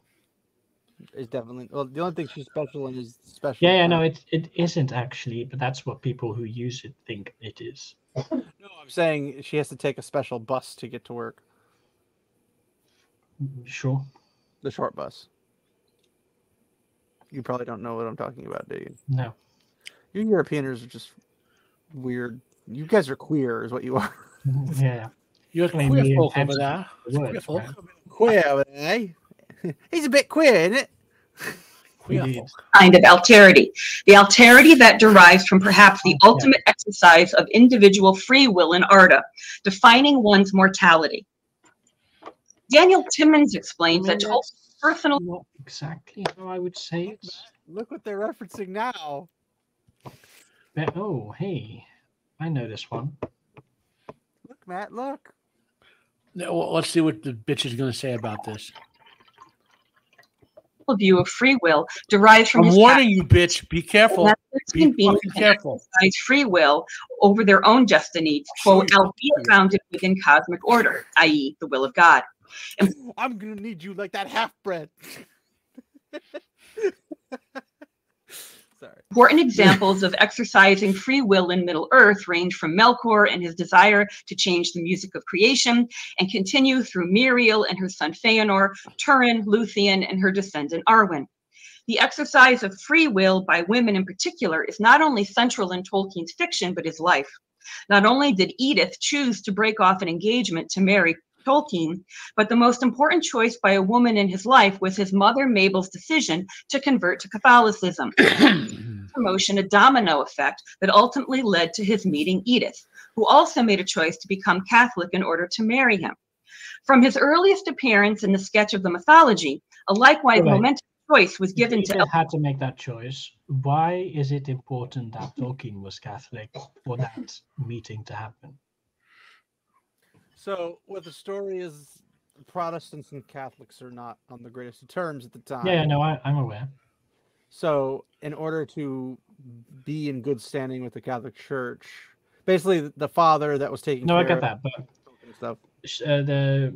Whoever is presenting this is saying that Tolkien's mother's choice to go Catholic was instrumental in meeting Edith, who was not Catholic and had to convert to marry Tolkien. I would presume, and I could be wrong, but I would presume it has to do with the fact that because she converts to Catholicism, the Catholic father raises them, and then through the going to the school and such, would end up running into Edith at some point through that event line. Could be, but Edith at that point is not Catholic. I know, but I'm saying if they're in the same town. It's like going to a college town. You run into somebody that if you weren't going to college in that town, you would never run into, that kind of a thing. Yeah, okay, fair. But... So it's basically a video game event line chain. So if this didn't happen, all this else doesn't happen. Like if If see, that's the issue. You could say that about any events in a person's life. You can. It's a poor argumentation. It's a poor pointing out, but she's a professor at some stupid college, so of course she's stupid. Fair. She's not going to use good points. She hasn't used any good points so far that I can tell, unless you guys have caught one. Yeah, no, I can. That's fair. Does that make the explanation much easier to understand? Yes. Okay. Elrond and all the half-elven to choose whether to be of elven or humankind. Earendil urged his wife to choose first. So it was Earendil. This is the third way she's. And now it's Earendil. It's gonna be Arendil here soon.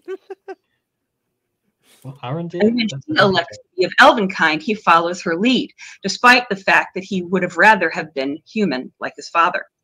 Now, while Elroth rejected the choice of his parents and became a king of men, literally a Numenor, he didn't reject them. He chose a different path. That's not the same as rejection. It's not rejection would be like, you guys are elves, screw elves, and I'm going this way. Like he's rejecting elves to do that. Mm-hmm. But he's not doing that in this. So doesn't make sense. In fact, you could even say Elrond accepting his father's actual desire. His father's heritage. That's exactly what it was. He wanted to be like his father's kindred. Mm-hmm. Makes sense. But of course, his father, because of he was married to someone who chose elf, had to also go elf. Because when you go elf, you go queer. Yes. Once you go elf, you go queer for life. I mean, yeah. Faced the choice of his mother to be of elven kind and became a master of wisdom. Now, seen in this context, the choices of Elrond and Ronald to be of the same kind as their mother meant that they would forever occupy a... You're just jealous because you never know what that's like, Sage. So what? I said, you're just jealous because you never know what that's like. Well, we'll see. I mean, maybe one day. To be fair, you're miles in the wisdom department ahead of this lady. Yeah, but that's not difficult, right? That's like being one step off the ground. Like her being a 0, you being a 0.00001. You are far more queer than she is, Sage. I can neither confirm nor deny that. It's queer how wise you are. It's awfully queer of you there, Sage. Yes. Awfully queer of you, sir. Queer position within the society, forever associated with a qualifier, half-elven English Catholic. There would always be life-altering complications also associated. Huh? That's not a qualifier. I mean, to her it is. I mean, well, okay, fair. Associated with that choice. In conclusion, there are multiple parallels. Conclusion? We still got freaking 13 minutes left. How's this conclusion? She's going to say the word queer and Earendil about 75 times now. That's all she's going to do. To pull out the transcript and be like, what is this nonsense?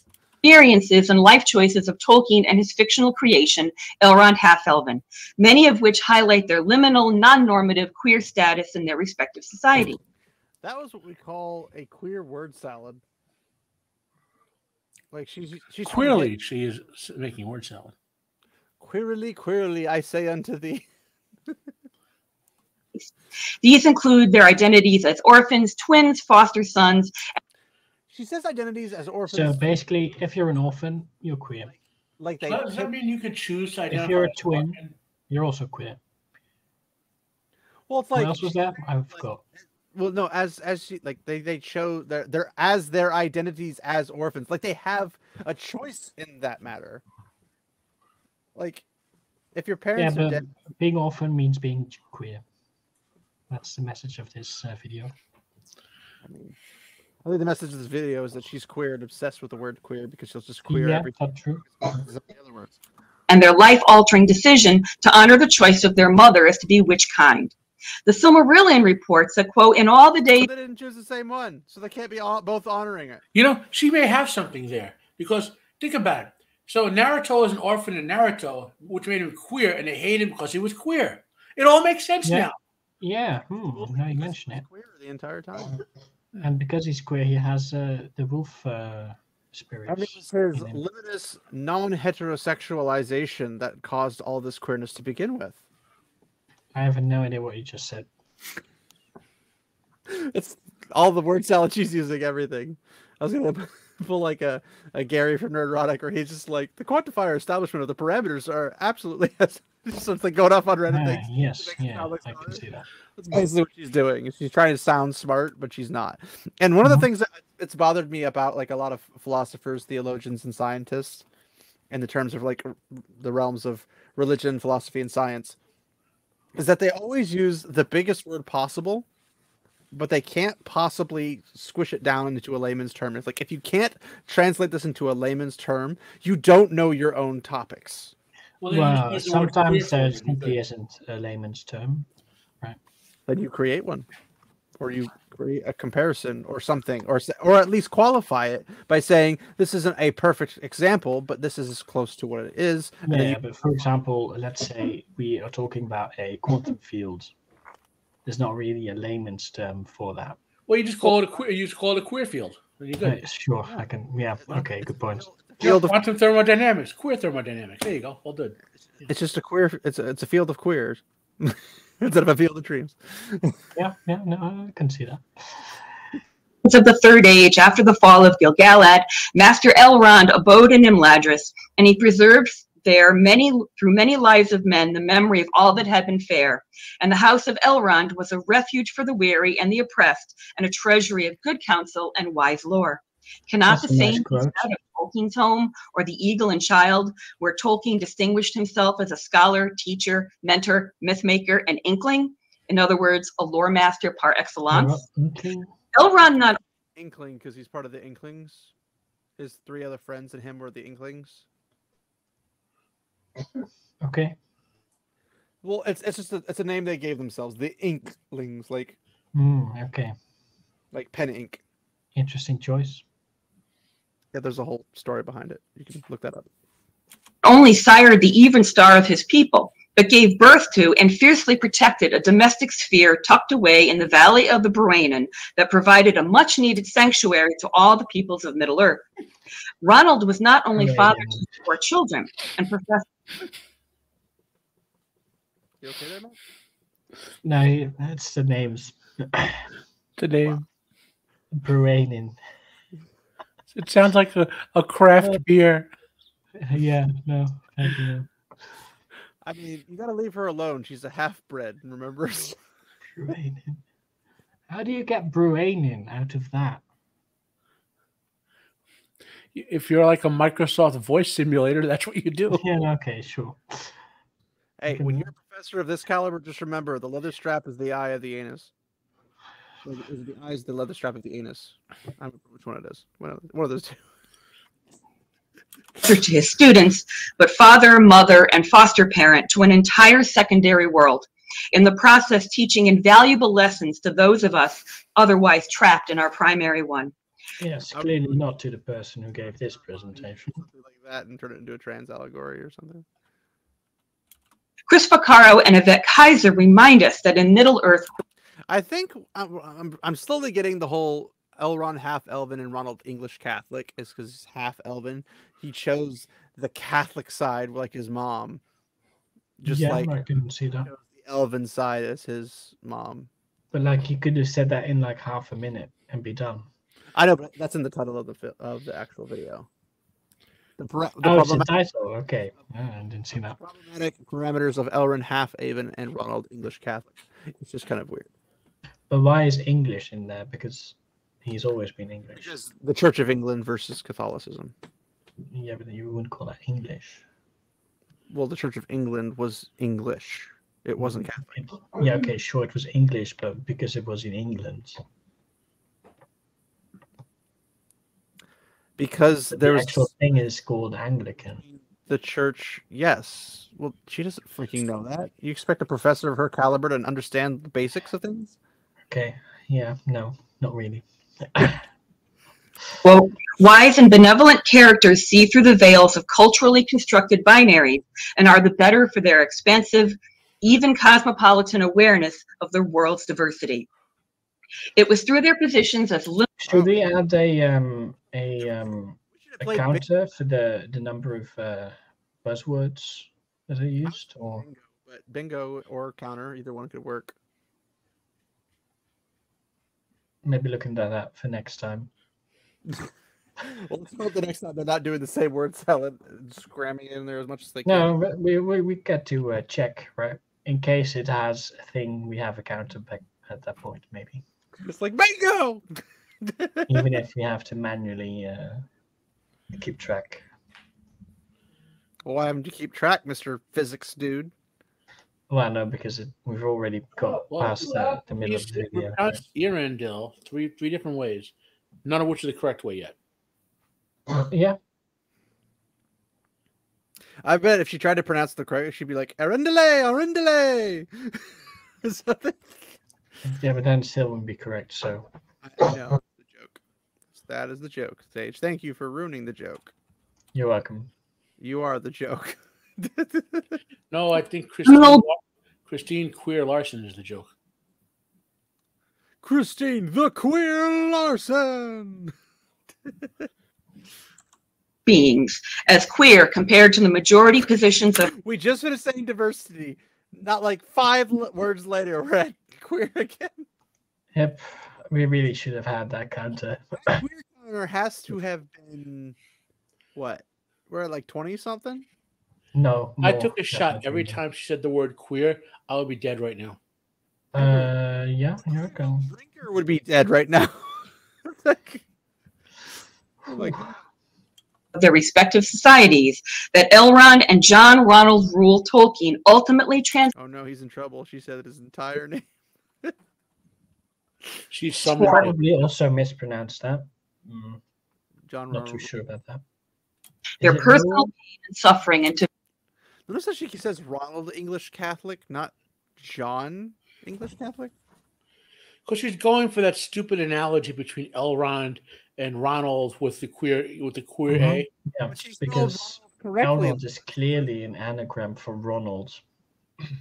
Basically the same, yeah. Yeah. Very public hope. Their shared legacy is the inspiration they provide to multiple generations. Elrond? Masters and what? Should we call him Elrond now instead of Elrond? It's Fat Elrond.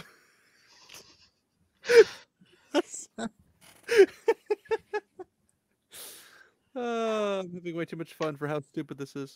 Or lovers far beyond their individual time in this. Let's see if we can just like rush to the end, because I'm more interested in the Q&A than I am the rest of this crap. Middle Air Day. Thank you very much for your attention. Oh, it's done. Nice. Na na na na na na na. Hey, goodbye. We have 11 minutes still in this video. That was only 2/3 of the video. Maybe there's a lot of questions. She's really patting herself on the back with all the cheering on this video, on this face, though. Yeah. All right, you guys ready for the 3,000 questions they're going to ask for this? And we're going to see the guy's face. I'm ready. Wonderful. Thank you so much, Kristine, for looking at a very different, looking at Tolkien's life in a very different way. And I'll say it's a different way. Yeah, yeah. That's definitely a way to look at it. That's an awful good picture behind you, bro. Characters relate to him as well, and you're completely right. There. So he finally got wise and put the the blind down. Because last time it was blasting the side of his face. Oh yeah. No, those nostrils, though, man. Whew. Why is the only part of his face in focus the size of his nostrils? Yeah, good question. I don't know. I mean, we kind of did go back to that sense of he mentioned Faramir and the Hobbits, but it's so Noticing the Faramir and the Hobbit part was like completely washed out like 2 seconds after it was introduced. Wonderful to have a fresh actually a character that does actually. There's a lot as we point out. There's so many similarities there. You know what other similarities there are between John Ronald Rule Tolkien and Elrond? They both are alive. Well, were back then. gonna say neither of them are alive now at this point, probably. They were at the time of writing. They both ate food. They both drank liquids. Wait. They both No. Are we sure about that? Do elves eat? Yeah, they do. Lemon spread, baby. They both have L's in their name. Yeah. The They EL. don't both have an E and an A in their name, so. Well, in John Ronald Rule token, there's plenty. Yeah, but Both of them have something to do with J.R.R. Tolkien. Yeah, no. They both have something to do with the Legendarium. They both read books, I assume. They both have books. Yeah. They both taught other people, and they're both wise. So there's a lot of similarities, because that means I love this face that we have. They both have a house, I guess.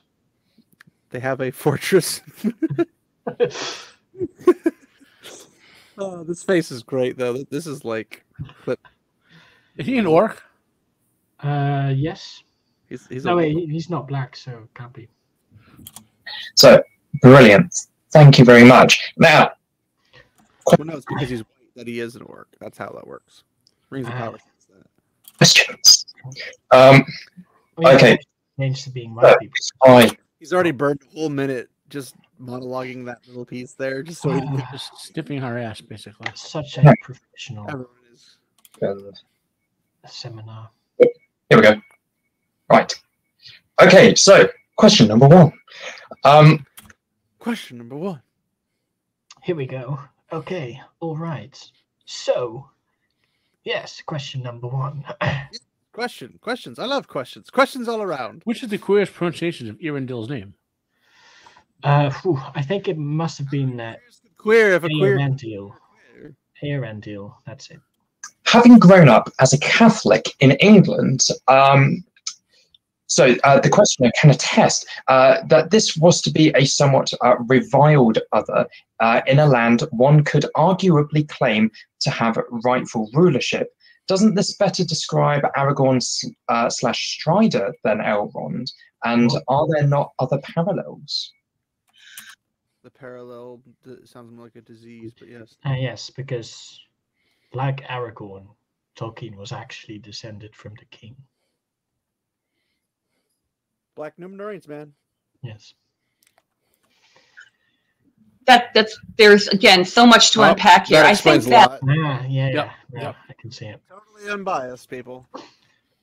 Why does it look like, and the little action figure right behind her underneath the poster, it looks like Arwen's in a wheelchair, or she's sitting on a toilet? Oh, that's because wheelchairs are now necessarily part of fantasy. Can't be ableist in D&D. Mm-hmm. Right, because obviously, if you have magic and you can believe that, why not wheelchair, right? Good. Yeah, well, the worst part is that this is like an office at a school. Is it? Yeah, because the cinder block. That's not a house. Well, you don't know that for sure. I do, because I work at the school. Cinder block on the walls. Well, she might be in prison too. Yeah. She could have a house made of those blocks. Did you get the memo? You can't imprison queer people. No, that's not. I thought everyone in prison was queer by default. Because you can transfer to. They weren't queer when they got sent there. They got queer after they were there. Good point. Yeah. It all started with one person. All they had to do was drop the soap once, and that was the end of it. Writer Tolkien put a little bit of himself in many of his characters. Yeah, so I like what the questioner said about Strider. Hey, he likes what we said about Strider. Wow. Also, why is there a life-size Elrond thing there? Because she's talking about Elrond and probably brought it in specifically for this. Yeah, but this doesn't look like it was put here specifically for the presentation, right? Maybe. I'll leave you to your own assumptions. Okay. I can definitely see that, and I encourage. What'd you say, Matt? I was like, she's a misguided person who seems to be a Tolkien fan, but she's ideologically misguided into this nonsense. I don't know how much of a fan she is. She clearly likes the stuff, but her ideology requires that she think it has to be corrected and all that sort of stuff. What does she like about the stuff, though? Because so far she's misinterpreted everything that she's... I mean, if you were to truly like it, you could at least pronounce it correctly. I mean, I'd say, like, knowing the Wheel of Time... No, I'm not saying she's like us, okay? we respect the source. She doesn't. I wouldn't call her a fan as much as a tourist. No, but see, any true fan respects the source. I'm not saying she's a fan. I'm saying she likes it for some reason. Between a fan and a tourist. A tourist is someone who shows up, enjoys the content to some extent, but then's like, you know what? This could be better. That's a tourist. A fan, like, this is good. I love. Well, that's what I never said she was a fan. I said she liked the stuff. You know. I thought you said okay, fair. Urge them to go write that paper. So How about you don't and say we did. Definitely, it's not a one-to-one correspondence. It never is. Correlation is not equal causation, and you're a professor. You should know this. And it's not an either-or. Yeah, definitely. So that's the second. Was that the answer? Once again, only his nostrils are in focus. It's also on the highest tier. I don't. Never mind. This is definitely the funniest of the 4 videos we've seen. Also the most depressing. Wait. That's saying a lot, because some of those other ones are pretty bad, and we got a whole lot more to go through. We had a speaker encourage a member of our audience to go out and do their own research and write their own papers. You know what we should do is we should go out, do our own Maybe research. just read the books and be happy. No. We go out, we do our own research, we do our own papers.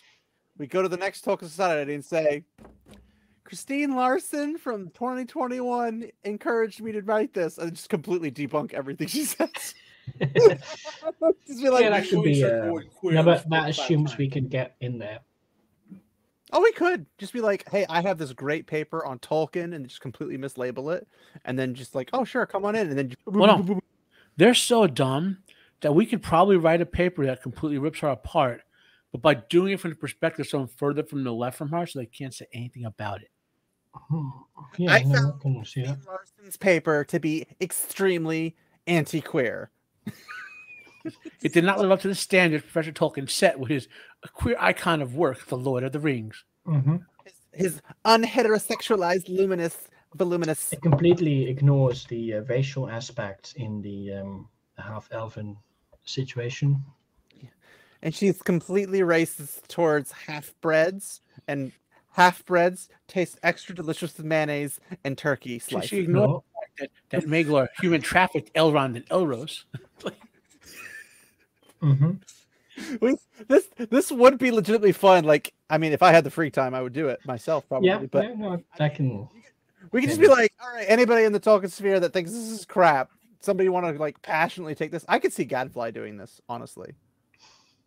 Gadfly would be the great person to do this, and he would just I kind of want to do it so bad, but I don't have that kind of free time. Yeah, same here. So Sage, you're free, right? No, no, I'm not. He lives in England. He lives in Europe. He's not free at all. Exactly. Oh, that's true. That's true. You are a slave. You have been trafficked by I have to go to the work camps. He's trapped in the queer union. The European queers.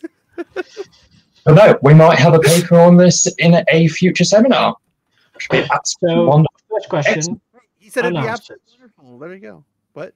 First question has been unanswered. It has no answer because it's a stupid presentation. Yeah. Stupid question. Sage, if you recall from the previous videos we did, most of the answers they gave weren't actually answers. Yeah, no, I'm just keeping track. I'm Okay, not saying it's strange. Well, the score? current score is one question not answered for this person. Wouldn't you say it would be queer? You could, definitely. So, that's my mouse. We need a bingo card. How do you lose your mouse if you're just sitting there talking? To be fair, he can't see over his nostrils. So okay, that's a good point. Didn't see that one coming. Yeah. His nose got in the way. Okay, question number 2.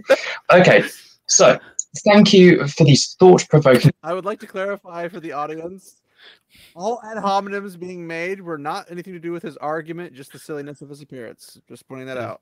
Look, look at the skin around his nostrils. It's even whiter than the rest of his skin.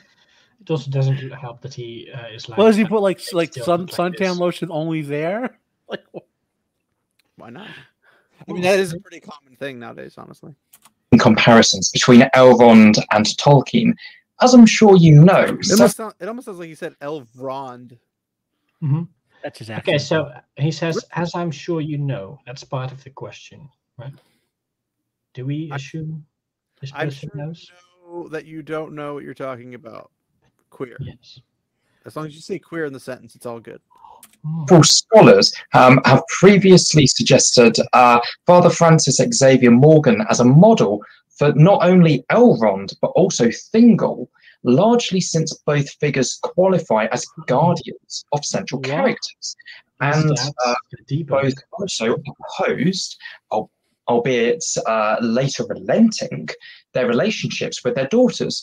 Would you see this as a challenge to the comparisons you've drawn, or yet another instance of Tolkienian applicability and the complex ingredients of story? Yes. Tolkienian applicability and the ingredients of story. I was about to black out from all that. Just like, what? So, this question asker is very pretentious in its language. Semi-notorious for not wanting outsiders in his kingdom. It's somehow based on the kindly priest who raised the brothers after their mother died. No, I think it's primarily Elrond who was based on that. In his kingdom. Let's just put that out. Well, no, the fandom, that's the fan question. Yeah. Mm-hmm. I know. But I'm saying, like if Father Francis was like Thingol, where Thingol didn't want... Maybe he didn't like Protestants. He didn't like Protestants who were outside of his kingdom. Therefore, it makes sense. Now, prediction, she's going to run with this.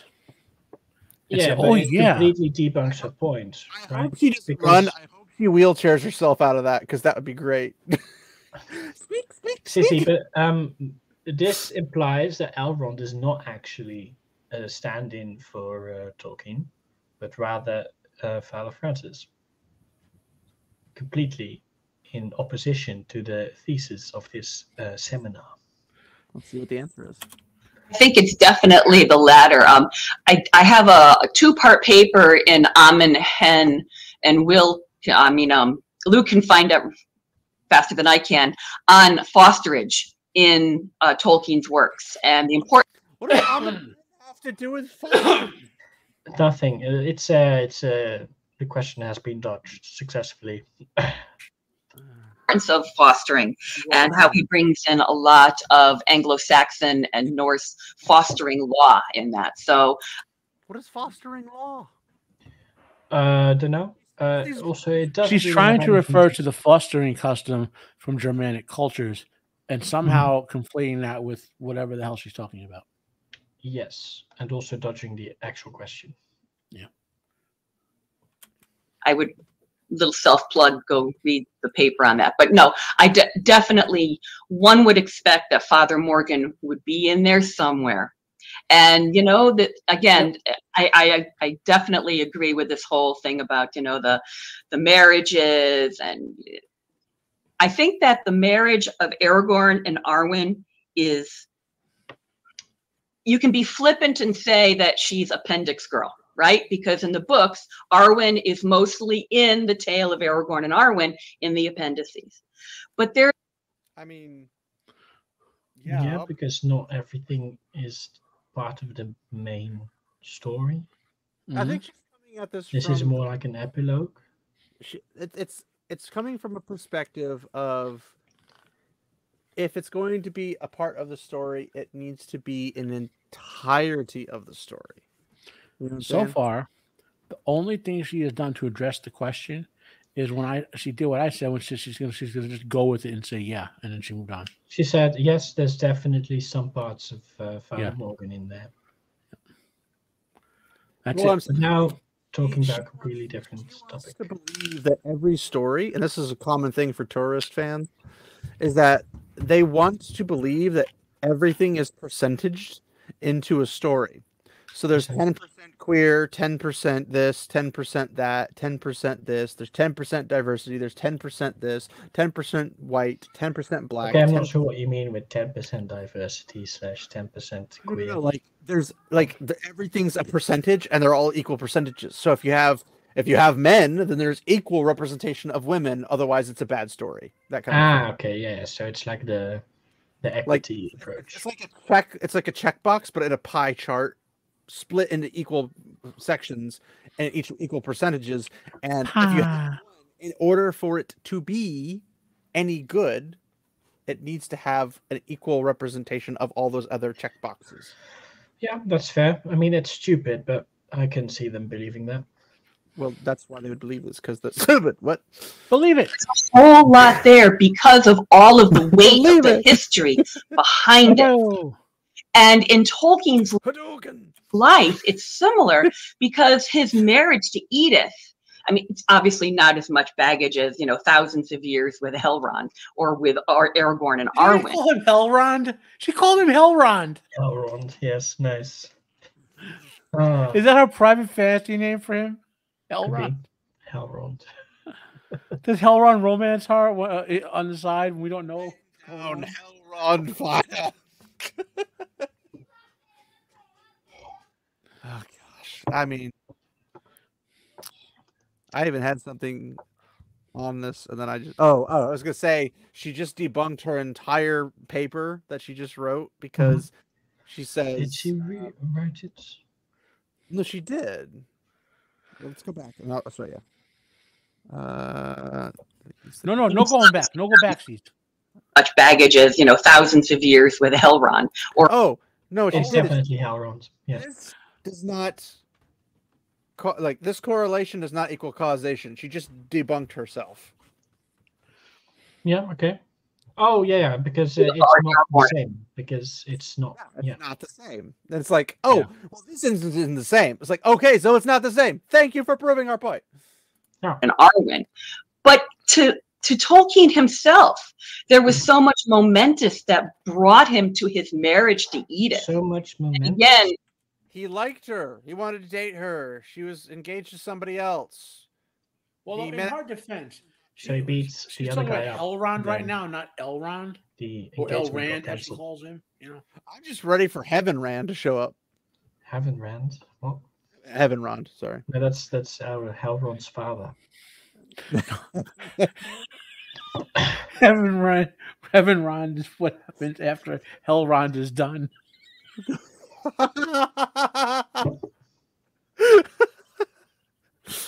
Oh my. Introduction. We should write a book. Introduction to Elrond and Heaven Rand. Breathe, Matt. You're gonna have a stroke for a totally different reason.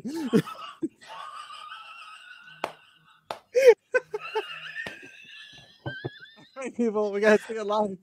We gotta see it live.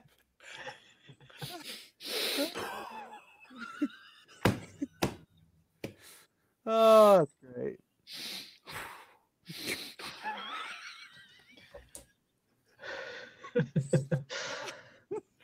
Breathe, man. Breathe. Yeah.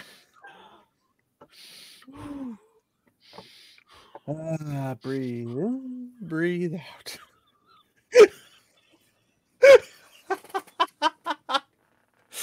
I'm making it worse. I apologize. Let's go so she can make us stop laughing by making us angry. Just go look at the gravestone. Baron and Luthien. The gravestone. So I think no, she acknowledges Baron and Luthien. The better of the two correlation causations, and she picks the wrong one. Yeah, well, I mean, it never really said that she was particularly bright, right? Or Harry says, "You okay, man? You okay?" Has the Joker gotten to you with his laughing guy?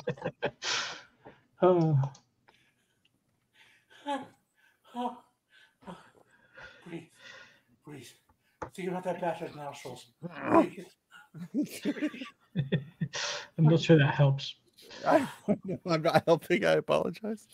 That there are pieces of this all over the place. In his life pops up in so many places, and that's the most wonderful thing about Tolkien. I could just stamp eisegesis on this video and call it a day, and anybody with half a brain can figure out why.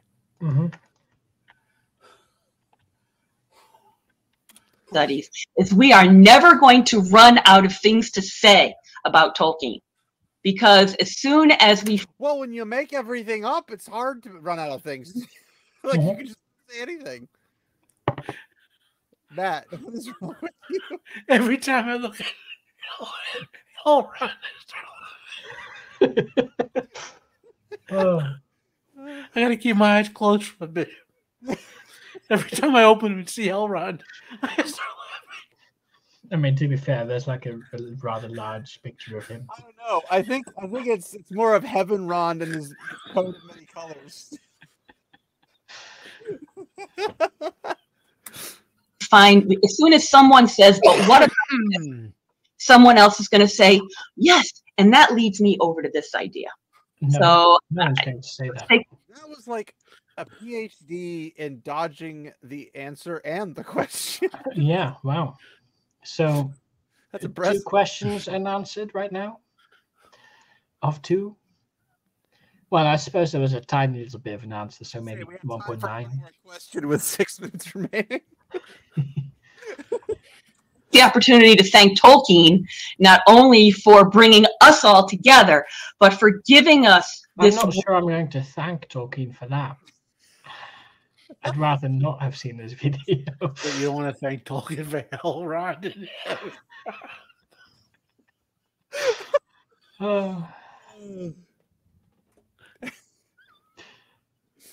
Elrond have no fury at all.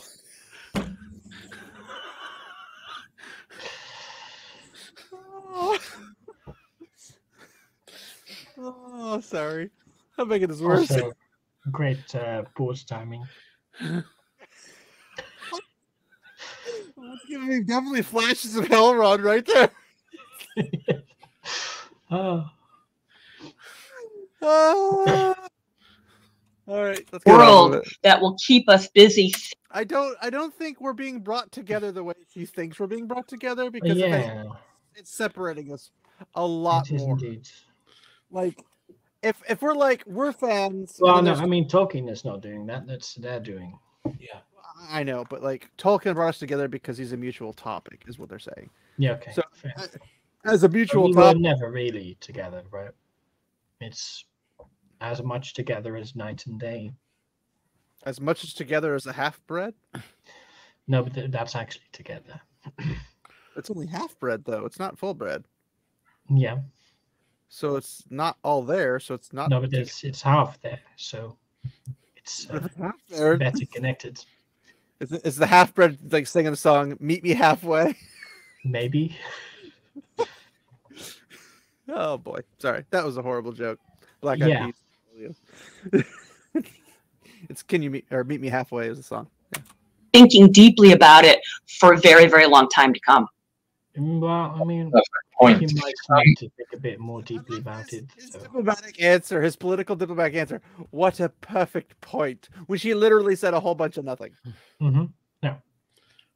2 questions. And I think as well what you're saying about this idea of depth and. Is he mansplaining to her? Just go for the next question, guy.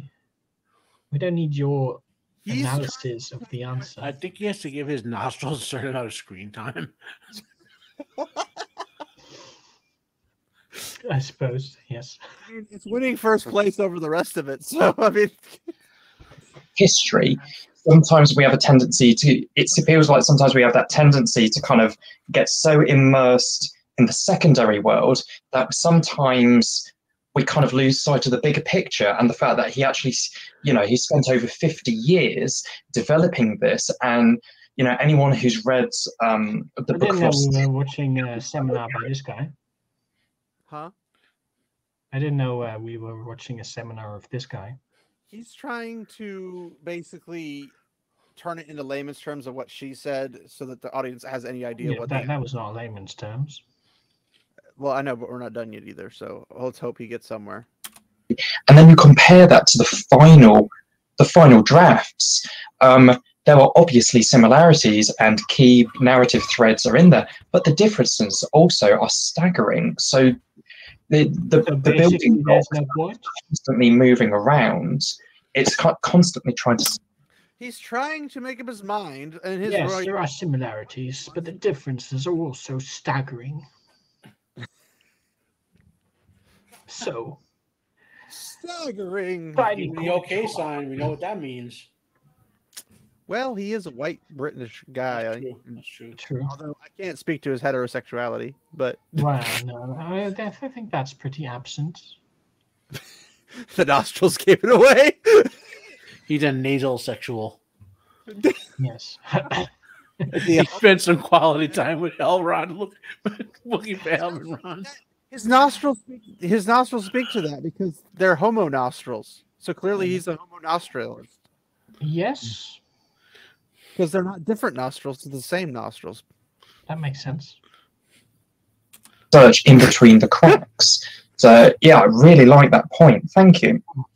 We have another question as well. I like the point that completely disproved the entire concept of this. I feel like I'm going to be correct, and this is going to be actually three questions again. Oh my gosh. So, could Tolkien's Christianity be read into Elrond's lack of belonging / stability in Middle-earth? No. Just as Christians know this world is transitory, Elrond is aware that his realm is... My kingdom is not of this world kind of thing. It's like...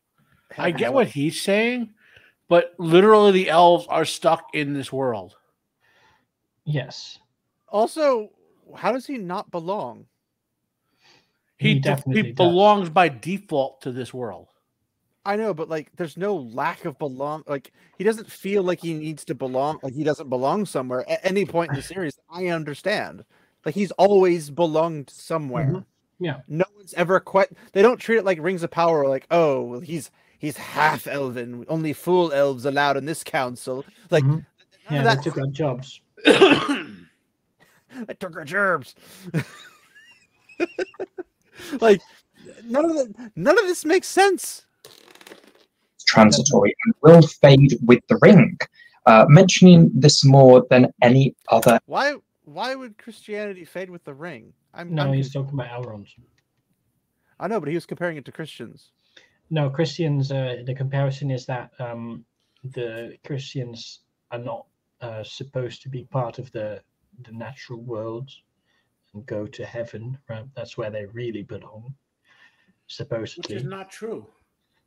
Yes. Christians going to heaven where they belong technically is true. No, well, okay, yeah, you're on the earth. Only if you're a good one, but Earth is not like a place you don't belong. It's the spiritual aspect. We're here, but this isn't where we're supposed to be long term. Eternal speaking. Long term, yes, but short term, we are. But while you're here, you have to take it seriously. It's not, well, I'm gonna go, Yes, just, there's no takesy-backsies when you die, For I'm assuming a Roman Catholic, a Protestant, Eastern Orthodox, whatever. They're not saying I can't be part of this world. It's what they're saying. They are not saying I don't belong to this world either. Well, I mean, they are. They're saying we accept our existence here, but we're not ultimately belonging to this world. That's the stance. I think that's not entirely true. Okay, and how do you think that? Because it's not so much that you don't belong somewhere if you're supposed to be there for a certain amount of time, right? Well, for an example, a Christian, what's their destination when they die? That eventual destination, if all goes correctly, right, should be heaven. It's not if it goes correctly, if it goes according to the belief, but yes. But the thing is like an elf. There could be a bad person and go to hell, right? And they end up in a different place. There's a lot of fine tuning for what defines a Christian. We're not going to get into that now because we'll be here for fair enough. 3 hours, or more like 12 hours. But it's not like they don't belong on Earth. No. The whole point is where they belong now. When you become a Christian, your destination changes to where you belong, like what you are expected to go to. Like your vacation is no longer in this location, it's to this location. So you belong to this location now because you belong with the Father, so to speak. So if you belong with the Father and the Father is of the spiritual realm at that time, you being in the physical realm is a place that you are different from where you should be. Elrond what you're trying to say is this is transitory, which is fine. But while you are here, you belong here. You belong here. Christianity is different than Elrond's situation because his destination is Arda. Arda's where he's already at. Therefore, he's already there. There's no transitionary. Well, but see, they don't know that. The person asking the question and the people speaking don't know that. I have no doubt they do not know that because they're showing it pretty clearly. Now maybe Elrond goes to heaven or something. Elrond can take you to heaven, Ron. I feel like he's like Two-Face. One side's Elrond, the other side's Heavenrod. Or maybe he's Agent Elrond to Agent Heavenrod. Didn't we already establish that Elrond's father was Heavenrond? Right? Because he's flying up in the sky. Well, that could be another meaning for take you to Heavenrond, you know? Heavenrand is his father. Heavenrond. Okay, fair enough. Slight difference. What? That's the end of the question. Right now, I'm thinking of Arthur-Beth Andress. You know, that essay that you just have to like take 2 aspirin before you read because it's just so. We have to take 2 aspirin. Yeah, exactly. What are you talking about? This is painful. It is painful. Dense, and just you can see the gears in Tolkien's mind as he's writing. I like this. She's like, you can see the gears in Tolkien's mind. It's like, no, you can't because some people might, but this person clearly does not. Yeah. Argue this about mortality and immortality and who's that. How much you want to bet she identifies as non-binary? No. You sure? This is a queer person, not a non-binary one. There aren't non-binary queers? Hmm? You can't be there are. Queer? Well, if you're a non-binary queer, then why can't she be one? Queer is the thing you use to make yourself look cool if you're not really special. I mean, not that the others are special. So she's a non-binary queer. That's what I said.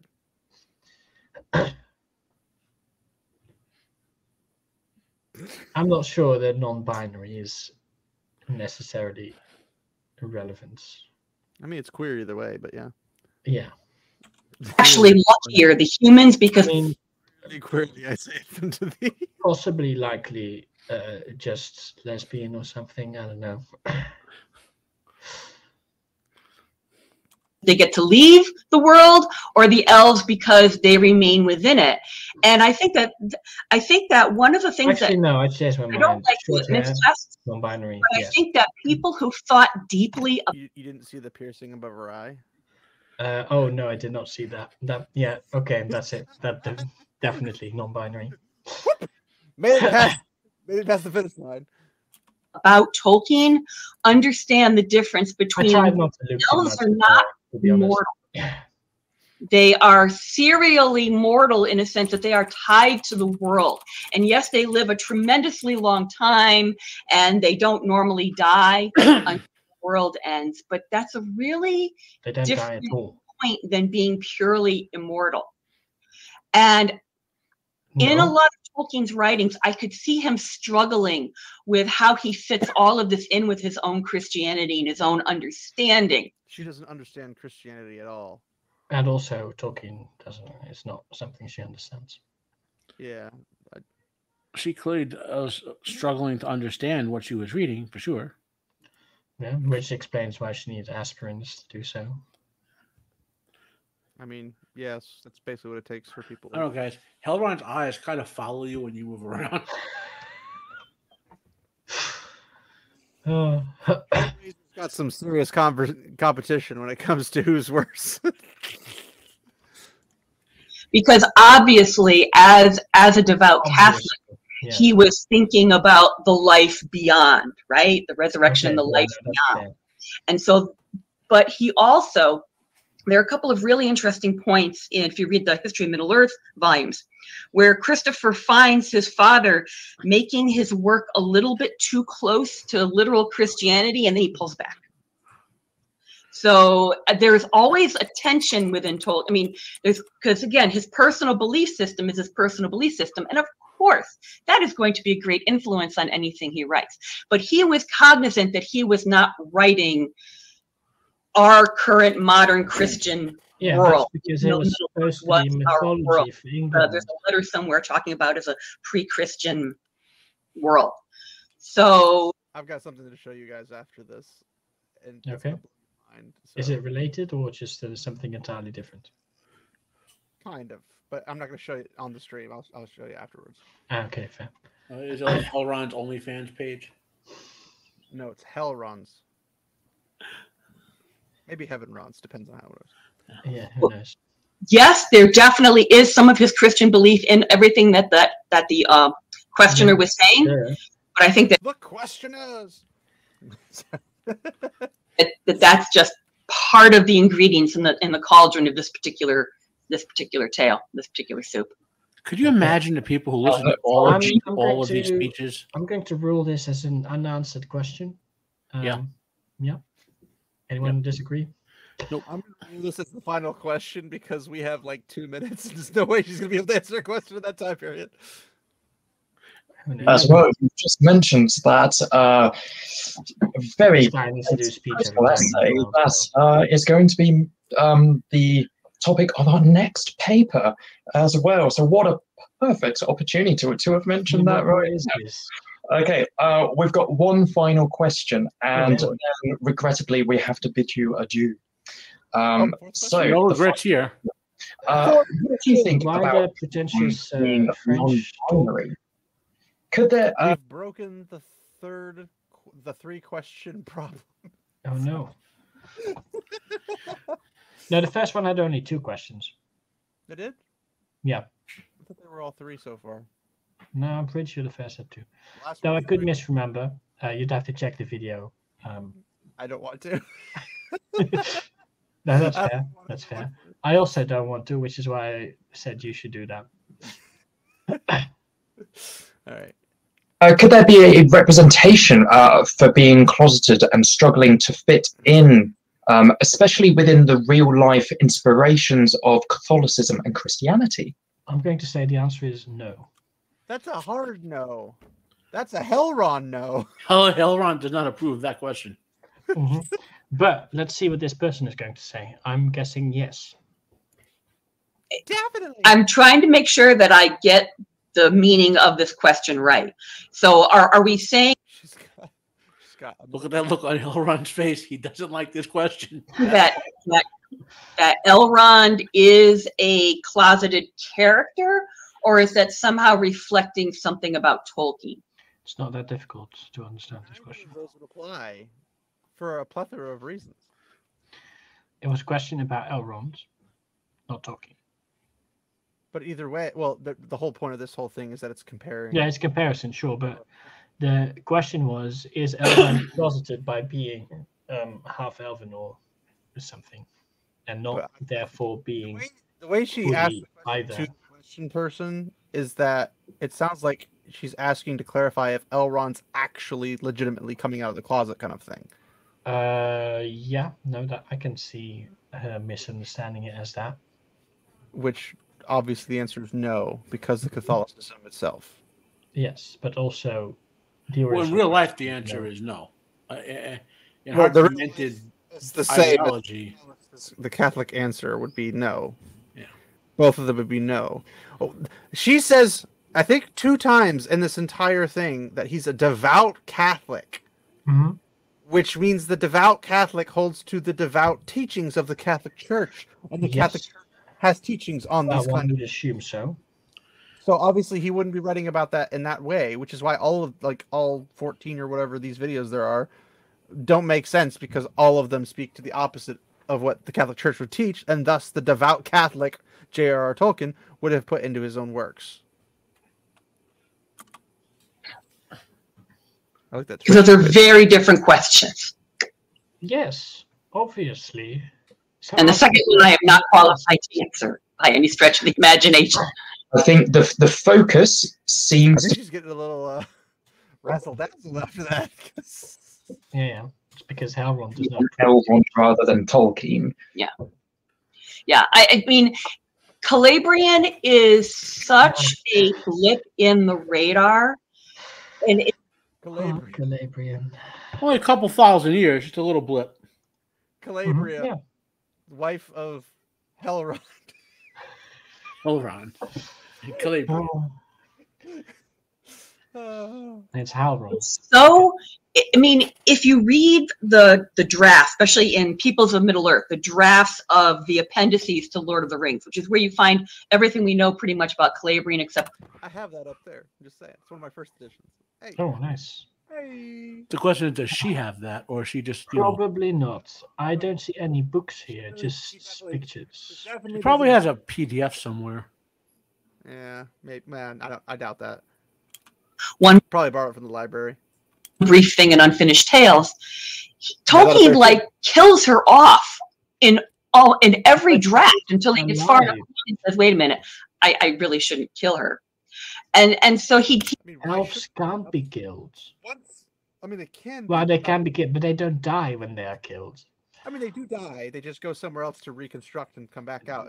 That means not dying, right? Well, no, dying is the act of stop living, which is what happens when they get cut down. If you stop living, you're not alive afterwards.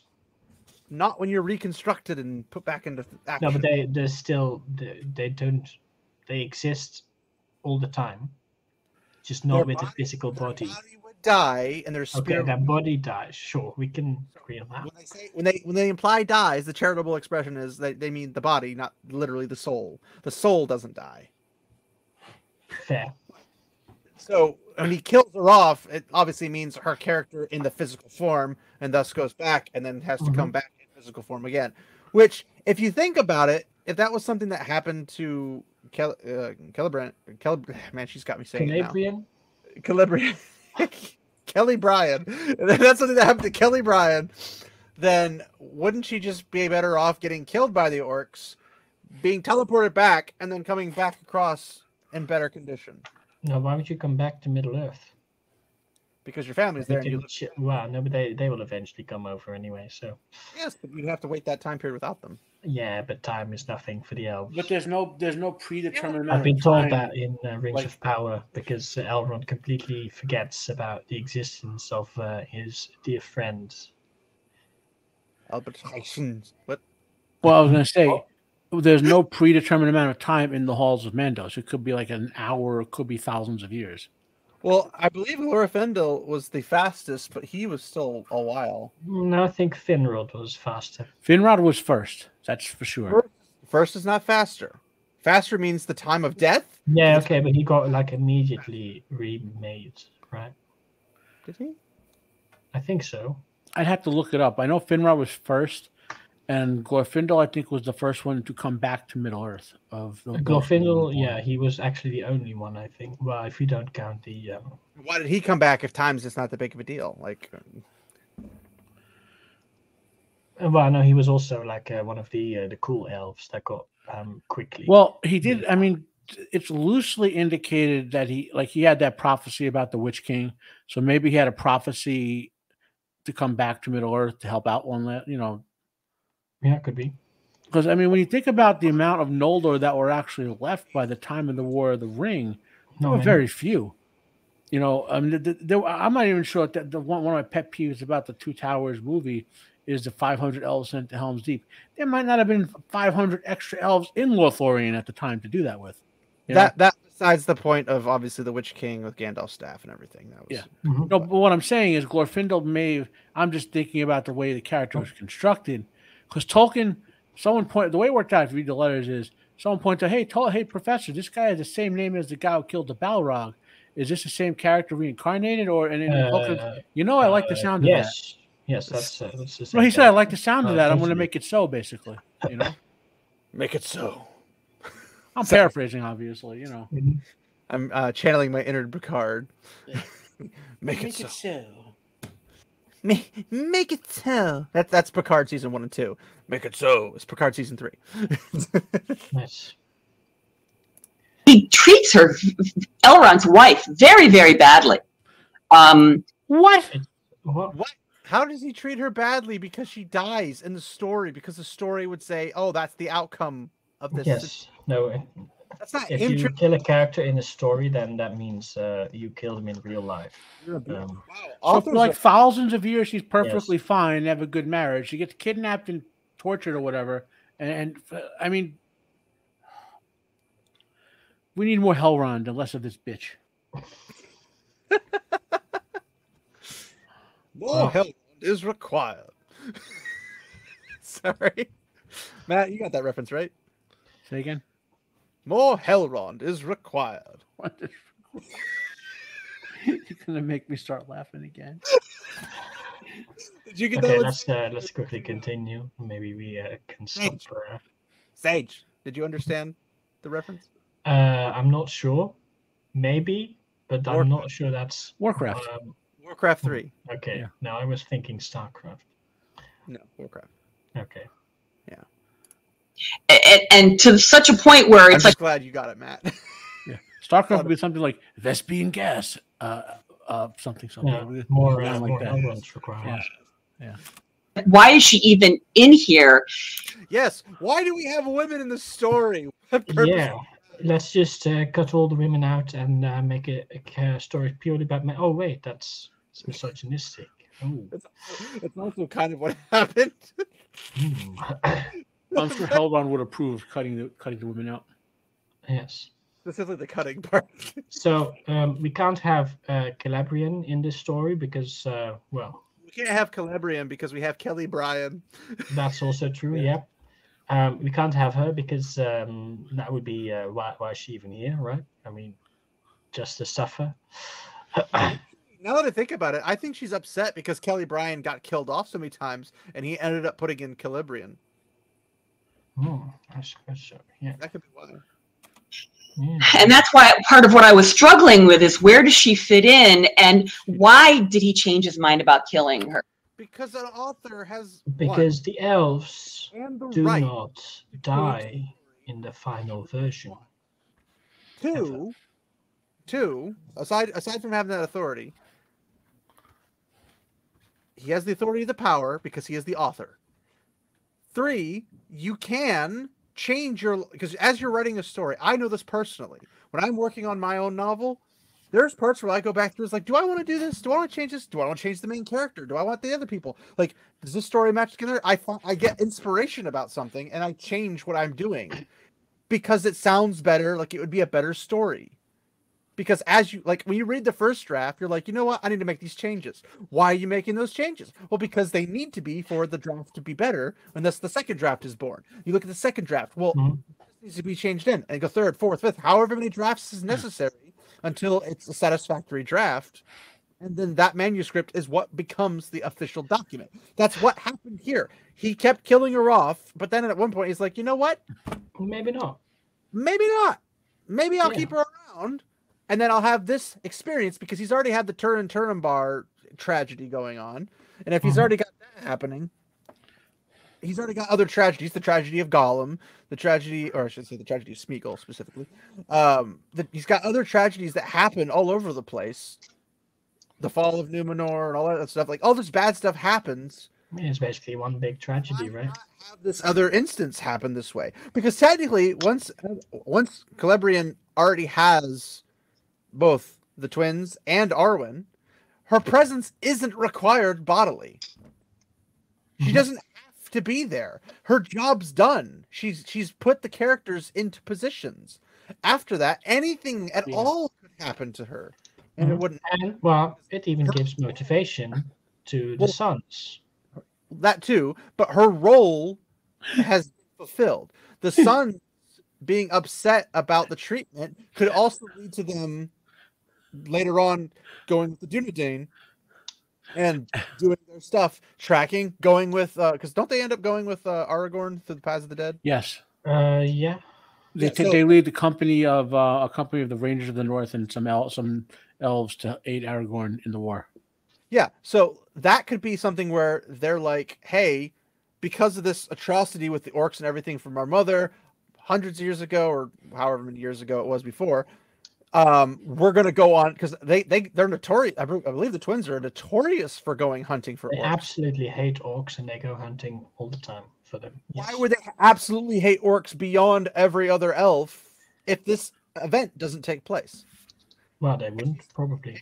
If she's neither killed nor molested / kidnapped / held hostage, whatever the situation. It wasn't really a hostage situation because they weren't asking for a ransom, but kidnapping of her or whatever. Why would they get that kind of vitriol towards it beyond the average of, like, orcs are an abomination to be purged, but on a whole other level above that, to the point where they actually play a role later on in the story? And that's because this person doesn't understand how character motivation works. Or story writing or anything. Or story, or narrative, or anything vaguely related. So what really happened is after they got Kelly Bryan back, Elrond took her down to the basement and took care of her and just told them she went to the Dying Lands. Oh, like you would know better. She went with my other persona, Half-elven, to the Undying Lands. She's the Undying Land. That's right. Why does he have blood all over your dad? Oh, I was just harvesting a pig in the basement. Pork, yeah. I was practicing my healing arts. So I don't. I've been told that elves only ate leaves, right? Leafy greens, boys, leafy greens. Exactly. Actually, that's not true, because they do eat bread, because lembas. Yeah, but that's basically also a leaf. It's not a green, good sir. Okay, it's not green. That's fair. It's a grain. It's not a leaf. It's a grain. Get it right. You don't want to do basically the same thing, right? That is Kristine Larson. I don't know that he was intentionally trying to make Elrond closeted, although that 3,500 years with Gil-galad. Two elves that live really long times were together and buddies. Wow. They must be closeted gays. Yes, because platonic friendships don't exist anymore between men. It's impossible, obviously. I'm sorry, but it is so much a better love story than Twilight. It's not really. That's how she ends this whole video. Wow. No, wait, we have 1 second. Maybe something happens. She shook her head. Wow. That was queer as fuck. Indeed. That might be a compliment to them, to be fair, but at least we got also very non-binary. Elrond out of it.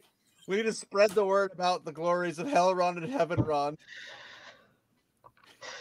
Oh, she's definitely team. I can't believe that bitch. What's that? How about this? Elrond and Sauron.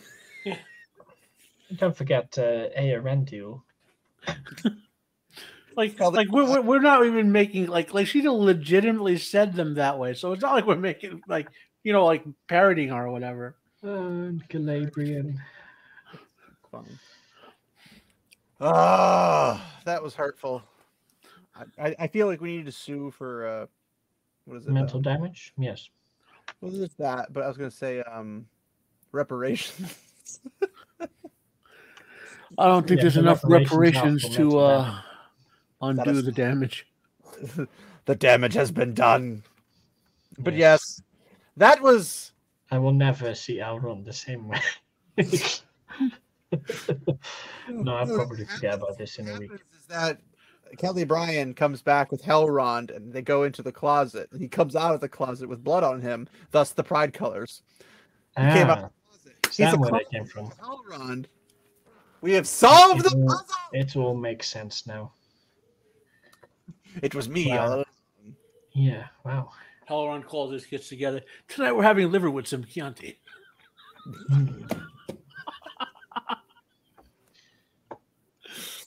All right. Well, I don't know if there's much else to say about this because I want this to be over with. I tried to say this in the middle of my laugh speed, but could you imagine the people who listen to like 7 or 8 of these things in a row? No! Oh my god! I would be dead. 14. They would have to be high as fuck to get through it. Well, there's 14. There's 14 actual videos. Yeah, right? but they're all there's originally after one another officially, right? There's originally 15. They're all 25 to 30 minutes long. Mm-hmm. I mean, I know I'm cursing a lot. Imagine the people who went to that an outrageous event. Like you'd have to listen to all of them. It's 7.5 hours long, so they sequentially. I suppose. I don't think anyone actually lived through listening to all of them at once. Oh no, that's probably true. I mean, I'll do it for like a lot of money. I might not be very healthy afterwards, but I'll do it. Okay, no, that's fair. I'd probably also do it because, well, I'm doing it anyway right now, just not. Well, yes, but you're taking it in doses as opposed to the whole thing. True. Yeah, I think I can handle it. That's what she said. All at once or in doses? Yes. How much Elrond can you take? Whew. That's the question. But yes, we'll go ahead and I guess end it here before it gets worse. It can't get much worse than that video. Well, no. I'm not sure. There's like a whole bunch of other videos. No, I know it could get worse, but not much worse. Like, wow, I wouldn't be too sure about that statement. I mean, well, technically, they did make Highlander the source after Highlanders 2, 4, and 5. 2, 4, and 5. Oh God, so yeah, it could get worse. They made Roadhouse after the original Roadhouse, and it's horrible. So there's that. Damn. Orbital Wobble. We'll blame it on Orbital Wobble. What? That's from Highlander the source. Okay. Yeah. Okay. Well, we're gonna call it there, guys. Thanks, By the authority of the gods, I end this stream. Mm-hmm. Thanks, everybody. Walk in the light, my friends. Indeed.